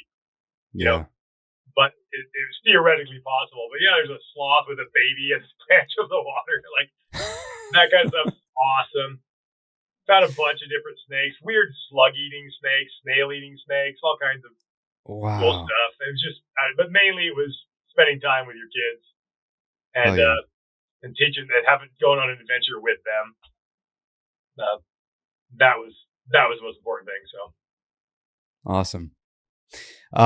Oh yeah, I wanted to talk about your lineage, your ancestry. Do you want to get into that real quick? My personal ancestry or ancestry? What? Yeah, because we've talked about it privately, and I thought it was really interesting because you said that you kind of have every bit of Homo sapien in you, right? Every type of human that's ever existed. Well, no. I mean, what you have there are no pure Homo sapiens on the planet. Everybody alive today is basically a low percentage hybrid. We're mostly Homo sapiens with a small contribution from other archaic species of Homo. The story of humanity is one of rampant interbreeding. Every time Homo sapiens ran into another type of human, we made babies with them, every single solitary time. We probably killed them and murdered them, and even there's some evidence we ate them in some cases. But we almost certainly, absolutely had offspring with them. And that's why almost every non-African has some contribution of Neanderthal DNA. And that was acquired in 3 separate incidents of interbreeding at different times. And that's if those genes stick around, it's referred to as adaptive introgression. That's the fancy name for that. But there is a Neanderthal sister lineage that is now officially considered to be the species name is Homo longi. And that is basically a Neanderthal sister species. So basically, the last common ancestor of those two species is probably Homo heidelbergensis, but there's some debate about that. They make it to Europe and then split. The ones that go west into Europe become Neanderthals. The ones that go east into Asia become Homo longi. And they're morphologically fairly similar, but genetically distinct species. And they interbred with each other, and we interbred with both of them. So as our ancestors moved into Europe, we interbred with Neanderthals. But Neanderthals interbred with Homo longi where they interacted. And then modern humans in Asia interbred with Homo longi. And it turns out when Homo longi made it that far a couple 100,000 years ago, they interbred with an even older version of Homo, probably late surviving Homo erectus that was still in Asia. This is like, it's on and on and on and on and on. In West African populations, there is one particular area in West Africa where there is another ghost lineage. There is an archaic species that interbred with modern humans there that we don't know who it was. We don't have fossils associated with it, but it shows up as a little snippet of their DNA that is still preserved in that population. And I should have, based on my own ancestry and slavery, because of my own ancestry and a certain portion that goes back to the West African slave trade, I should have a small sliver of that. And I personally would have 4 different species of Homo sapiens, Homo longi, Homo neanderthalensis, and the ghost lineage from West Africa all in me right now. Most people have at least 1 or 2 of those in them. So this idea of species evolving, diverging into different forms and coming back together and interbreeding as they move around is like, it isn't just for snakes. It's represented in us. So in some ways, these other, extinct species of humans are not totally extinct. A weird way to think of it is that for Neanderthals are extinct, but they've also never been more successful than they are right now. The Neanderthal genome, there's more Neanderthal genes alive today, now that they're extinct, than there ever was when they were alive. That's crazy. Roughly 80% of the entire Neanderthal genome still exists in living people today. And because there's 8 billion of us, and they are contributed to almost all of us, there are more Neanderthal genes now. They've never been more successful 40,000 years after they've been extinct. They've never been more successful because they're in us. And so are they really extinct? More of these other species in me than the average person would probably. Would you really consider them to be extinct then? I don't think you should. I don't think if you have this, are you just extinct if you have descendants? They are, in a small way, they are our ancestors. We are descended from them in part. So are they really truly extinct? I think it's better to look at it like the Neanderthal phenotype is extinct. Like phenotypically, these species don't exist, but genetically they sort of still do because they exist in us. And I think that's a pretty fascinating sort of little. Most people don't realize that about themselves, that they are carrying around the genetic legacy of extinct species. Man. Humans who live in the Tibetan plateau have a mutation that modifies their blood hemoglobin and allows them to breathe more efficiently at lower oxygen levels at high altitude. That mutation did not come from Homo sapiens. Those people, the modern humans that made it there, made it and interbred with the people who are already living there, who are Homo longi, a totally different species of human. They interbred with them. They acquired that mutation from hybridization with a different species of human, and it is highly conserved in that population now because it provided benefit. The Neanderthal genome, the bits that are most prevalent in modern people today, mostly are clustered around in your immune system. Because if you think about it, modern humans, when they moved from Africa through Arabia and the Levant and into Europe, in Africa, they had evolved to deal with the host of bacteria, microorganisms, diseases, and whatnot that was where they were from. but they didn't have any resistance to all the pathogens and things that would exist in Europe. They were newcomers to Europe. But Neanderthals evolved in Europe, and them and their ancestors had been there for 450,000 years. They had already acquired a fair amount of resistance to all the microorganisms and pathogens and problems you might incur in Europe. So those genes that we picked up unknowingly by interbreeding with these people that gave us some measure of benefit in terms of our immune response to these European pathogens are highly conserved in people today because they provided benefit. They weren't purged as time went on because they were beneficial. Wow. Yeah, it's kind of like, this is like the tangent of all tangent episodes. Man, I honestly don't know when to shut up. Like, I just keep talking and just running my mouth. Whatever. I don't know if this is technically a reptile podcast anymore. I don't even know. We talk about a whole lot of stuff. We got into human adaptive introgression and like ghost lineages. The world and everything in it is super interesting. Yeah. My biggest passion in life is reptiles, but it's not the only thing that's fascinating. Everything's fascinating. If you study, fossil pythons and understand the evolutionary origins and movements of that, like how could you not be interested in that same sorts of topic as it pertains to our own story as people? How could that not be interesting? That's literally us. Like that's our history. That's how we came to be. How can that not be? How could you not be interested? I will, for the life of me, never understand how people are not endlessly fascinated by them. Yeah. How could you not be fascinated by the human story? It's our story. How do you retain all this information? I'm a nerd. I just delete things off my mental hard drive that are not interesting, and I can't remember shit if I don't care about it. I retain things that I find interesting. And then I don't remember where inside the gas door on my truck is on, despite I've been driving it for years. Can't remember. Every damn time I got to look out the window at the mirror to see where my gas door is. No matter how many times, still on the left side. Still in. Every time. But every time. I got gas twice today on my road trip, and I looked out the window both times. Can't remember. It's not important. But understanding the human migration of Homo erectus into Indonesia, into Sulawesi, circa 1.5 million years ago, at a point when sea level was lower, and the crossing would at its narrowest point of only 50 kilometers, so like 30-ish miles, to make that crossing possible in a simple watercraft. I'll retain that shit. But what's on the gas door is or my own children's phone numbers. Like, I don't know what their phone numbers are. Do you know anybody's phone numbers anymore? I know mine. I don't know anybody. My girlfriend got mad at me. I didn't remember her phone number. So I don't know anybody's phone number. I just tell my phone to call whatever it is. And it just doesn't. I don't know, remember that information. I can tell you all about a bunch of other nerdy stuff.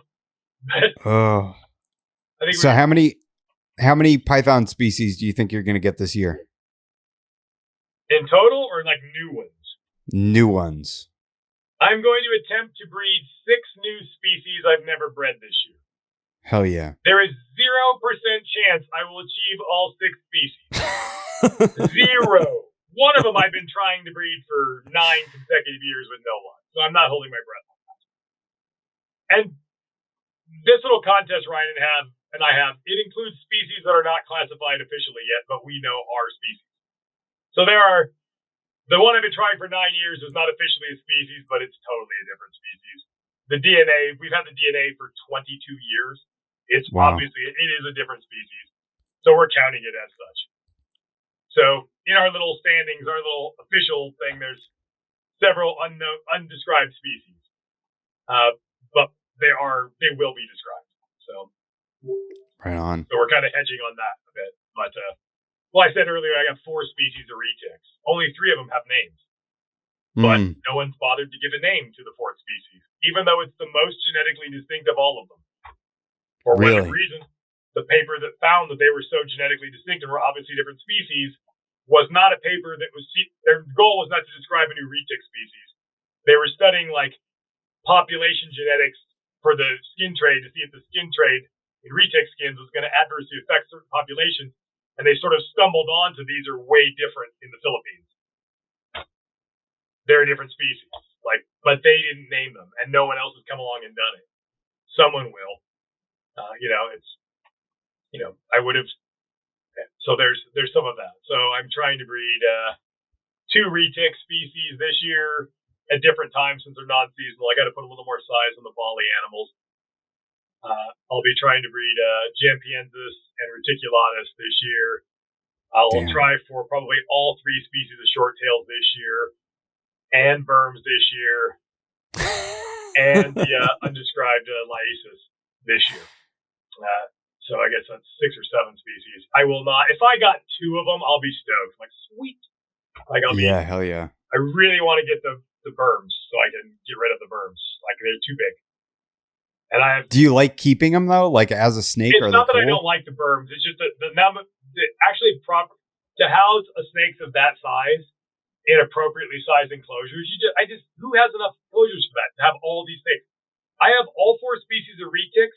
I've got freaking Burms, olive pythons, Apodora, and timber or Indian pythons all at the same exact time. That's too many big snakes. So I have to feed them sparingly so that some of the other retics don't grow that fast until their space opens up, and then I can breed them. I will keep some of them permanently, but I can't keep all of them permanently. So I can't keep the Burms permanently because I need the retics. The freaking Salar retics are going to need those cages. So I got to get those, breed them once and move on. And stuff. Some of these things will stick around permanently, but they can't all stick around permanently. So I really like the Sri Lankan pythons. They're not friendly. The Burms are friendly enough. The Sri Lankans are not as friendly, but I think they're pretty cool. I don't know why I want to keep those ones. Those are the ones that are Appendix 1 and they're impossible to sell. I can only sell them in the state of Washington, which is obviously severely limiting. I think you can give them away for free across state lines as a gift, but you can't actually sell them commercially. There's a bunch of legalities, and if you're a high-profile breeder, you have to really not run afoul of Fish and Wildlife Service, so I got to stay within the lines on the rules of the road for that. Keeping them, which sounds like I like them. I think they're cool, and it doesn't make any economic sense to keep them. But I probably would because there's not many of them around, and I think they're pretty cool. So I guess you're gonna have to be giving away some very generous gifts. I don't know. I'm not gonna get them huge, and I'm not gonna make a bunch of eggs, and I'm not gonna breed them every year. I'm not gonna make 30 egg clutches of. I'm just gonna shoot for 8 or 9 eggs and a manageable number and not worry. Doing these things it's not something I'm doing trying to make profit and make a bunch of money. It's not like that at all because it would be the worst investment ever. Like a species that has a very limited market that gets very big that you can't sell outside of your own home state. Like that's not, if I had 8 or 10 babies, I'd be able to find homes for them, in the state of Washington. I'm not interested in running afoul of the law on that one, on the Endangered Species Act. So I am aware there is a way to gift them over state lines, but you can't. You gotta really be giving them away. And I think they're cool, and I can give them away. I've got friends all over. Maybe I'll send you some. Oh, you probably couldn't have them because you're poor. I can't have them, and trust me, that's one I want too. They're cool. I think the world would be better if there were more of them around. And so I don't care. I have enough stuff I can sell and make a living at. I don't need to make money on every single thing. And I have a bunch of animals that don't make any economic sense at all. I just think they're cool. And so I have a bunch of rough-scaled sand boas. Think you're going to get rich breeding rough-scaled sand boas? You're not. I just always thought they were cool. And I bred them this year for the first time, and I got 1 baby. 1. And I finally just now got it to eat. It ate for the 3rd time. It finally ate a frozen piggy. I don't know how to breed them. I just kind of winged it. I don't know how big they need to be. I can't even find that information, but I got a single baby. Nice. I just think they're cool. So it's just one of those things for me. I've got rhino rat snakes and just a bunch of odd colubrids and weird stuff that doesn't make any commercial sense at all. But I think it's cool personally. So some of these things are just little projects for me. And it's not, it's not profit driven. I think looking at only keeping things that you think other people want to buy and that you can make money at is you're really losing the plot, and you're really depriving yourself of a lot of enjoyment. It's okay to have projects that you will sell if you someone like me who breeds snakes for a living, but you should also have some things you do just for yourself that you just like. I'm going to try to breed OKT corn snakes this year. I skipped colubrids entirely, jumped right to python. I have never bred a corn snake. Don't even actually know how to breed corn snakes. I'm going to try to breed corn snakes this year. A pair of wild type OKTs. They're not really worth anything. I think they're beautiful. I want to breed them because I think they're cool. And I don't care how much the babies are worth. And I don't care. I just want to do that because I think it's cool. It's just for me. I'll go and donate. I'll give the damn babies away to people. I don't care. Like, it's like if somebody's, you always get those, like, a grandma with her grandson or whatever wants a snake. It's like, here you go, kids. Like, this is awesome. Like, somebody's going to appreciate it. It's not always about making a bunch of money. Sometimes it shouldn't be anyway. Sometimes you do something just for your own enjoyment. Like spiny-tailed iguanas in my living room. I will never make a single on those lizards. And they're not even nice. I've just always thought they were cool. And I have a giant pair of them in my living room. And they eat a bunch. I'm constantly having to buy food for them. And they hate me. They really, really hate me. And they sneeze all over their glass. And they eat all their, spring mix and then shit in the bowl afterwards. It's like, oh, you jerk. Like, why do I like? But I just like them. It's just for me, And I think everybody should have, no matter how many snakes you got, you should have something that doesn't make any sense financially, just for yourself. Yeah. Just so remember when you first got into the hobby, and you got your first couple reptiles? It was just for you. It wasn't about breeding stuff. It wasn't about making any money. It was just because you were fascinated by it. You thought that was the coolest thing ever. Yeah. People should get back in touch with that part of themselves, that newbie hobbyist. Where that passion they had when everything they saw was new and awesome and exciting. And just get that little stupid project or pair of snakes or lizards or whatever, or maybe just one that you just like for no other reason than you just think it's cool. And just for pure enjoyment with no pressure. If my rough scale sand boas, I think I have 2.4 because this is mostly I got a group and they're all girls. If I never produce another baby, I don't care. I mean, it'd be cool if they did. I'm not going to lose any sleep if they don't breed for me. Like, I just think they're neat. Their little stupid faces, they're all smushed. They're the rough scale, weird stumpy tail. They're just weird. Feel like a file. Like, I think they're cool. That's wild. Do you keep them? Do you keep them on paper? What? Do you keep them on paper? No, I just keep them on Aspen, and they do fine. They just root around in that. Nice. Like, I don't know. Like, they want to root around and bury themselves and stuff, and I don't want to deny them their basic. I should probably, I don't know if I should put them on sand. I don't know what I think about putting them on sand. I don't know why that seems problematic to me, even though I'm probably just being nonsensical. You want to keep a sand bow on sand? What are you, crazy? Like, I don't know. It's what they're adapted to. I don't know. Like, I don't know. Like, I just had a friend who had a lot of, like, Kenyan sand boas, and he kept them all on sand. It was so lame because he just had, like, a rack full of tubs of sand with no snakes. You couldn't see shit. It was just like, look, all these, like, a rack with all these little tubs with, like, 2 inches of sand and nothing. Or maybe an eye poking out. And that was it. It was just like you were keeping a collection of dirt. Basically, always under that. Always. I guess maybe if you fed them, you'd see them, but they just were always buried.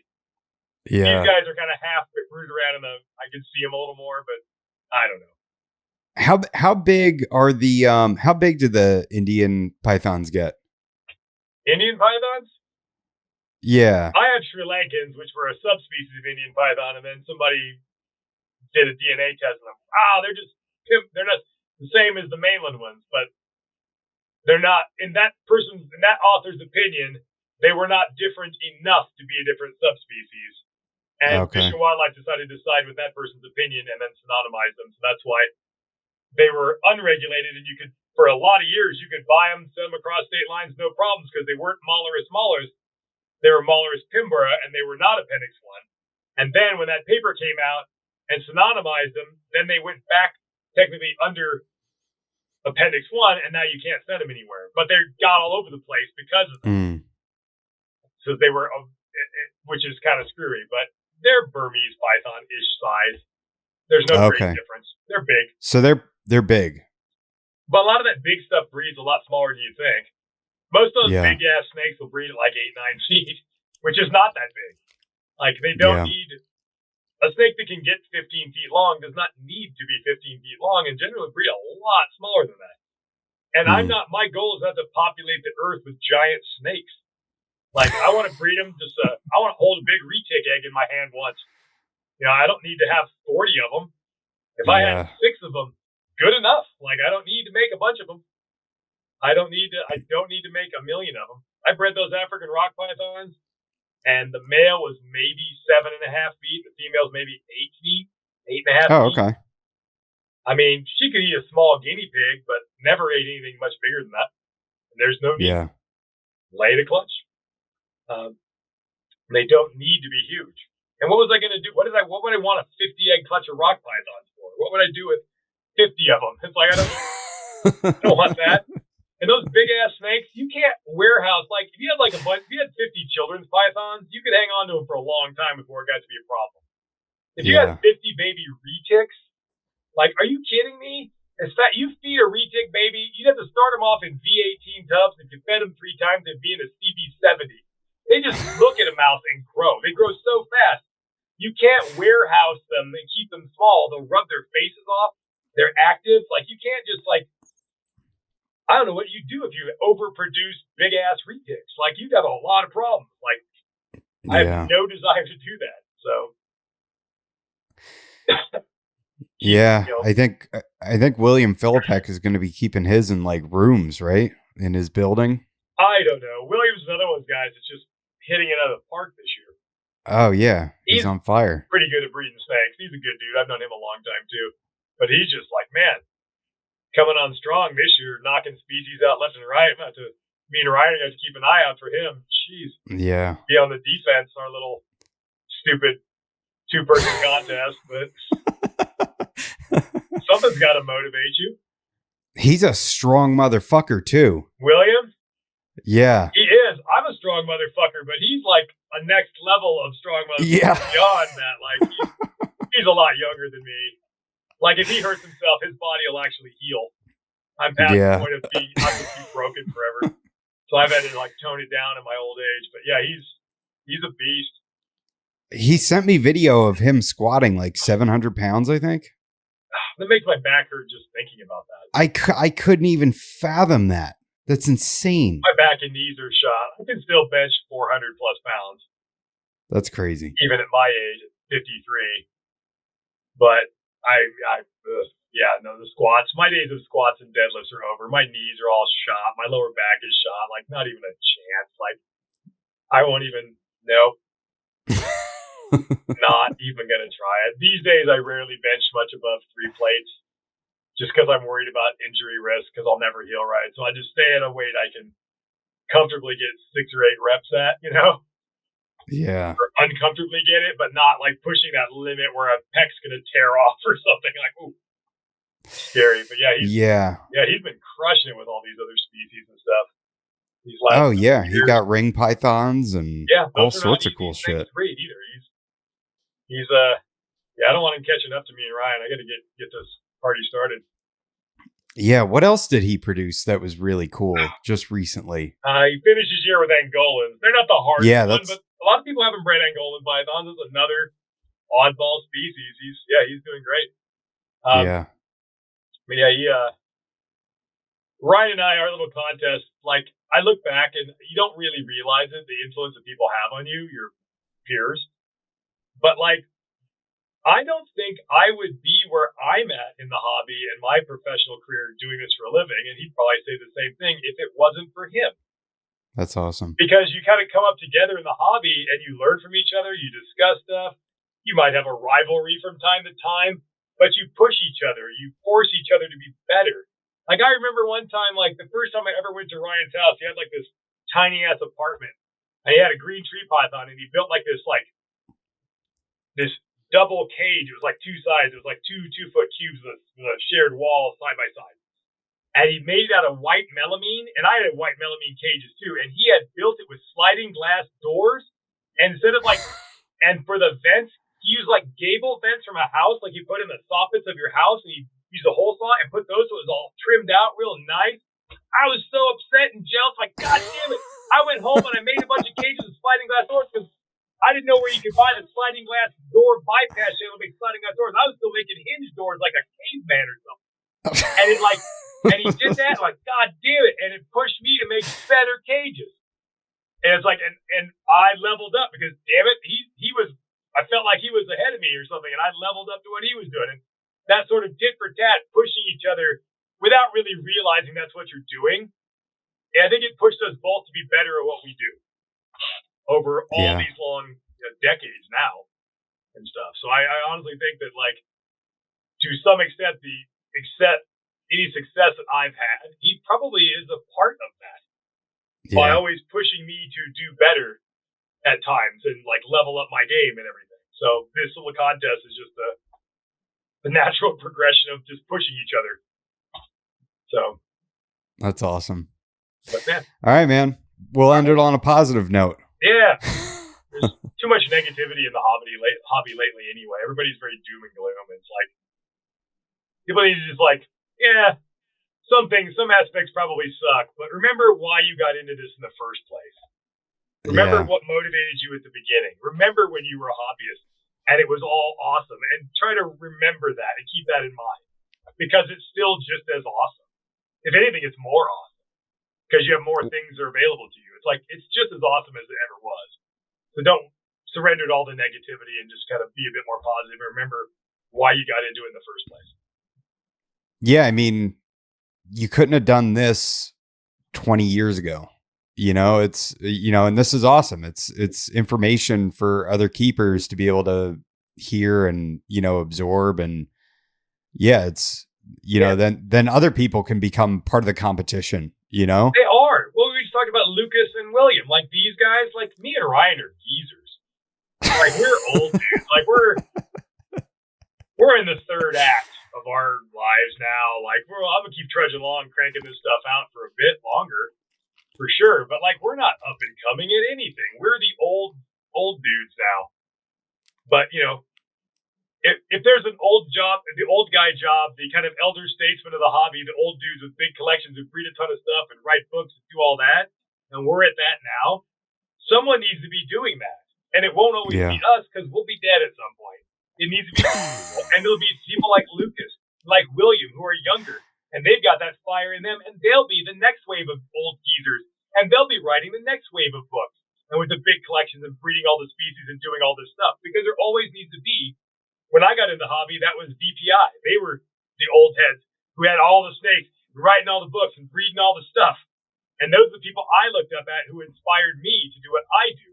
And now maybe to some small shadow of that, I am that too, and do that and fill that niche now, but it won't always be me. It'll be the Williams and the Lucas, and maybe you. And this next, there'll be another generation of people who are doing those things, who are coming up now.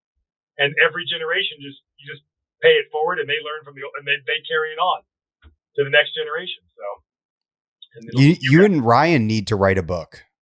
Yeah, we will. We are. I have a file on it's right next to this window I'm looking at right now, and it just says Big Python Book.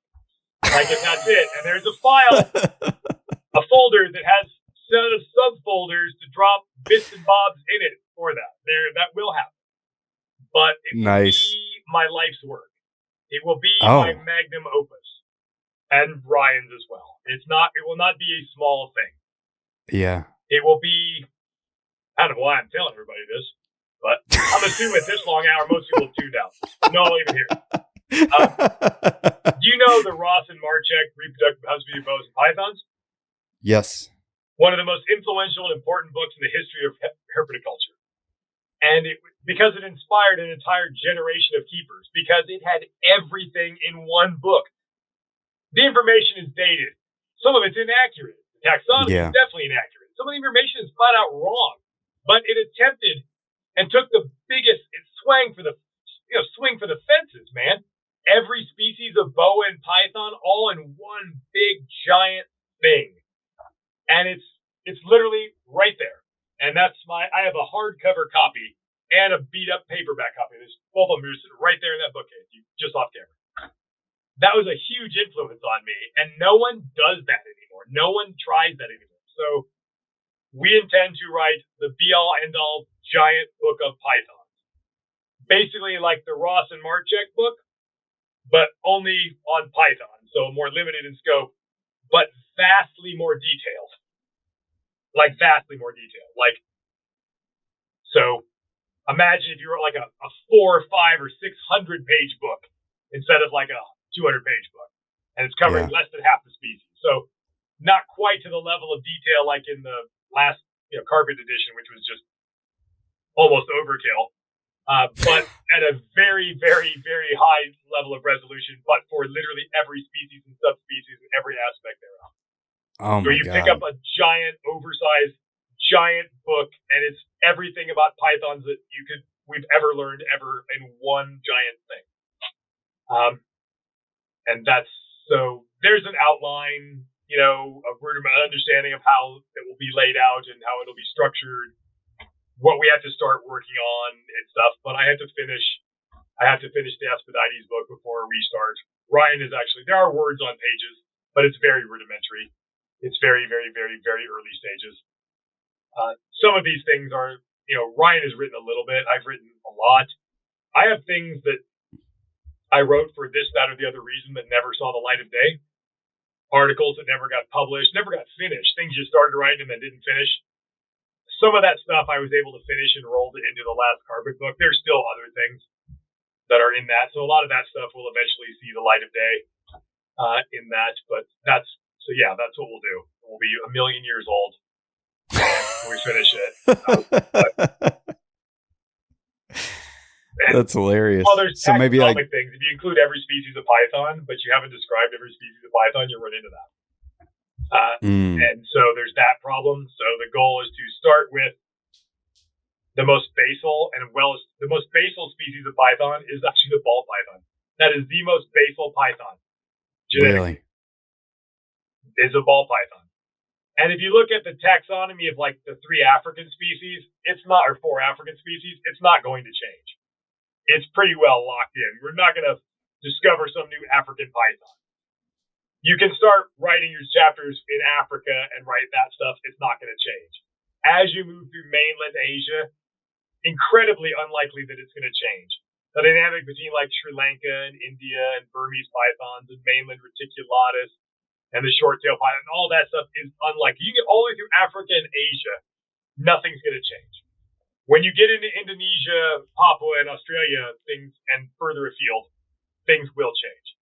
So we're going to start writing in the stuff that is not going to change to give us time to finalize the taxonomic arrangement that's further east and get that stuff sorted out more. But eventually you have to lock it down. So, but yeah, it's going to happen. Holy shit. But don't hold your breath. You heard it here first, folks, in 20 years. Remember who I am in 10 years by the time we finish that. It might take 10 years. Because I don't want to if you get to the point of writing books, you don't want to ever take a step backwards.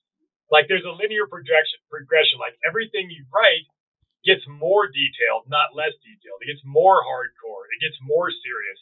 Nobody goes backwards and write something super, super hardcore and serious, and then write something lighter and less serious and shorter.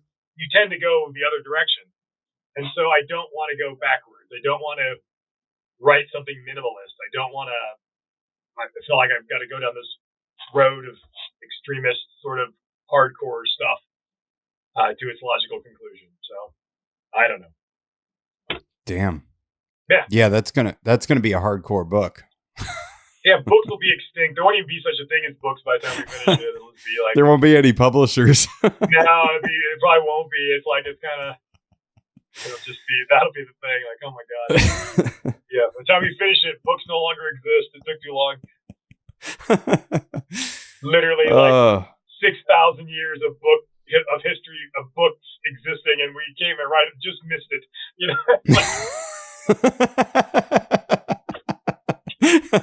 has to be a printed book. I'm not doing that much work to write a PDF. I'm not doing it. I'm not doing it. I'm not taking 10 years of life to make a PDF. I'm not doing it. No, that's gross. It's like I like looking at my bookcase and seeing, look at that. Like that's cool. Like I feel like I did a thing. Like there's something that I accomplished that will outlast me. I'll be gone. That will still be there. And that's kind of. I'm looking at your book right behind my screen. It's certainly not a thing you do for profit. It's a legacy thing. I don't know. You want to do something that'll outlast you. You know? Yeah. Hopefully. So, I don't know. That's up to history will be the judge of that. If I've done anything worth standing the test of time, that'll be for others to judge later, not for me. We'll see how long the human race even lasts anyway. Yeah, we're pretty hard. We're pretty crafty. I think it'd be pretty hard to. I think we're gonna make ourselves extinct. I think we might knock ourselves back into a new freaking dark ages. We could do that for sure. I think we're gonna become extinct. Some post-apocalyptic hellscape, definitely, but not like extinct. Yeah. I think we'll. You know what's crazy about that is even if there was a post-apocalyptic hellscape, it would just be temporary. You know? Yeah. Everything would regrow. The world would recover quickly. We might not recover technologically. That might. Oh yeah, not us. But it's kind of like if you look at this again gets off on the super tangent, but just do a Google search for a town in the Ukraine called Pripyat, Prpiyat, Pripyat. That is the town the Soviets built for the workers who worked at the Chernobyl nuclear reactor. They built a whole town, even had a music park. It's out in the middle of nowhere in Ukraine. This nuclear plant. They built a town to house the workers who worked at the nuclear plant. Everybody in town worked at the plant. And then it basically had a complete nuclear core meltdown, famously in 1986. And if you looked at it now, it's overgrown with vegetation. There's animals everywhere, deer walking through the streets, trees growing out of people's houses. It recovered really fast. You can actually go there as a tourist. You have to wear a little radiation detector that kind of measures how much radiation you're able to absorb, how many rads you can absorb in it. You can't hang out there indefinitely, but you could go there for a period of time safely now, and that's only been 39 years. And life returned very quickly. Pretty wild. In that sort of a scenario. So yeah, we could screw up. Civilization doesn't necessarily. We could knock out civilization, but you're not going to get rid of people. So, we'll bounce back. Yeah. All right, man. I appreciate you. Thank you. All right, man. Good talking to you as usual. Have a good one.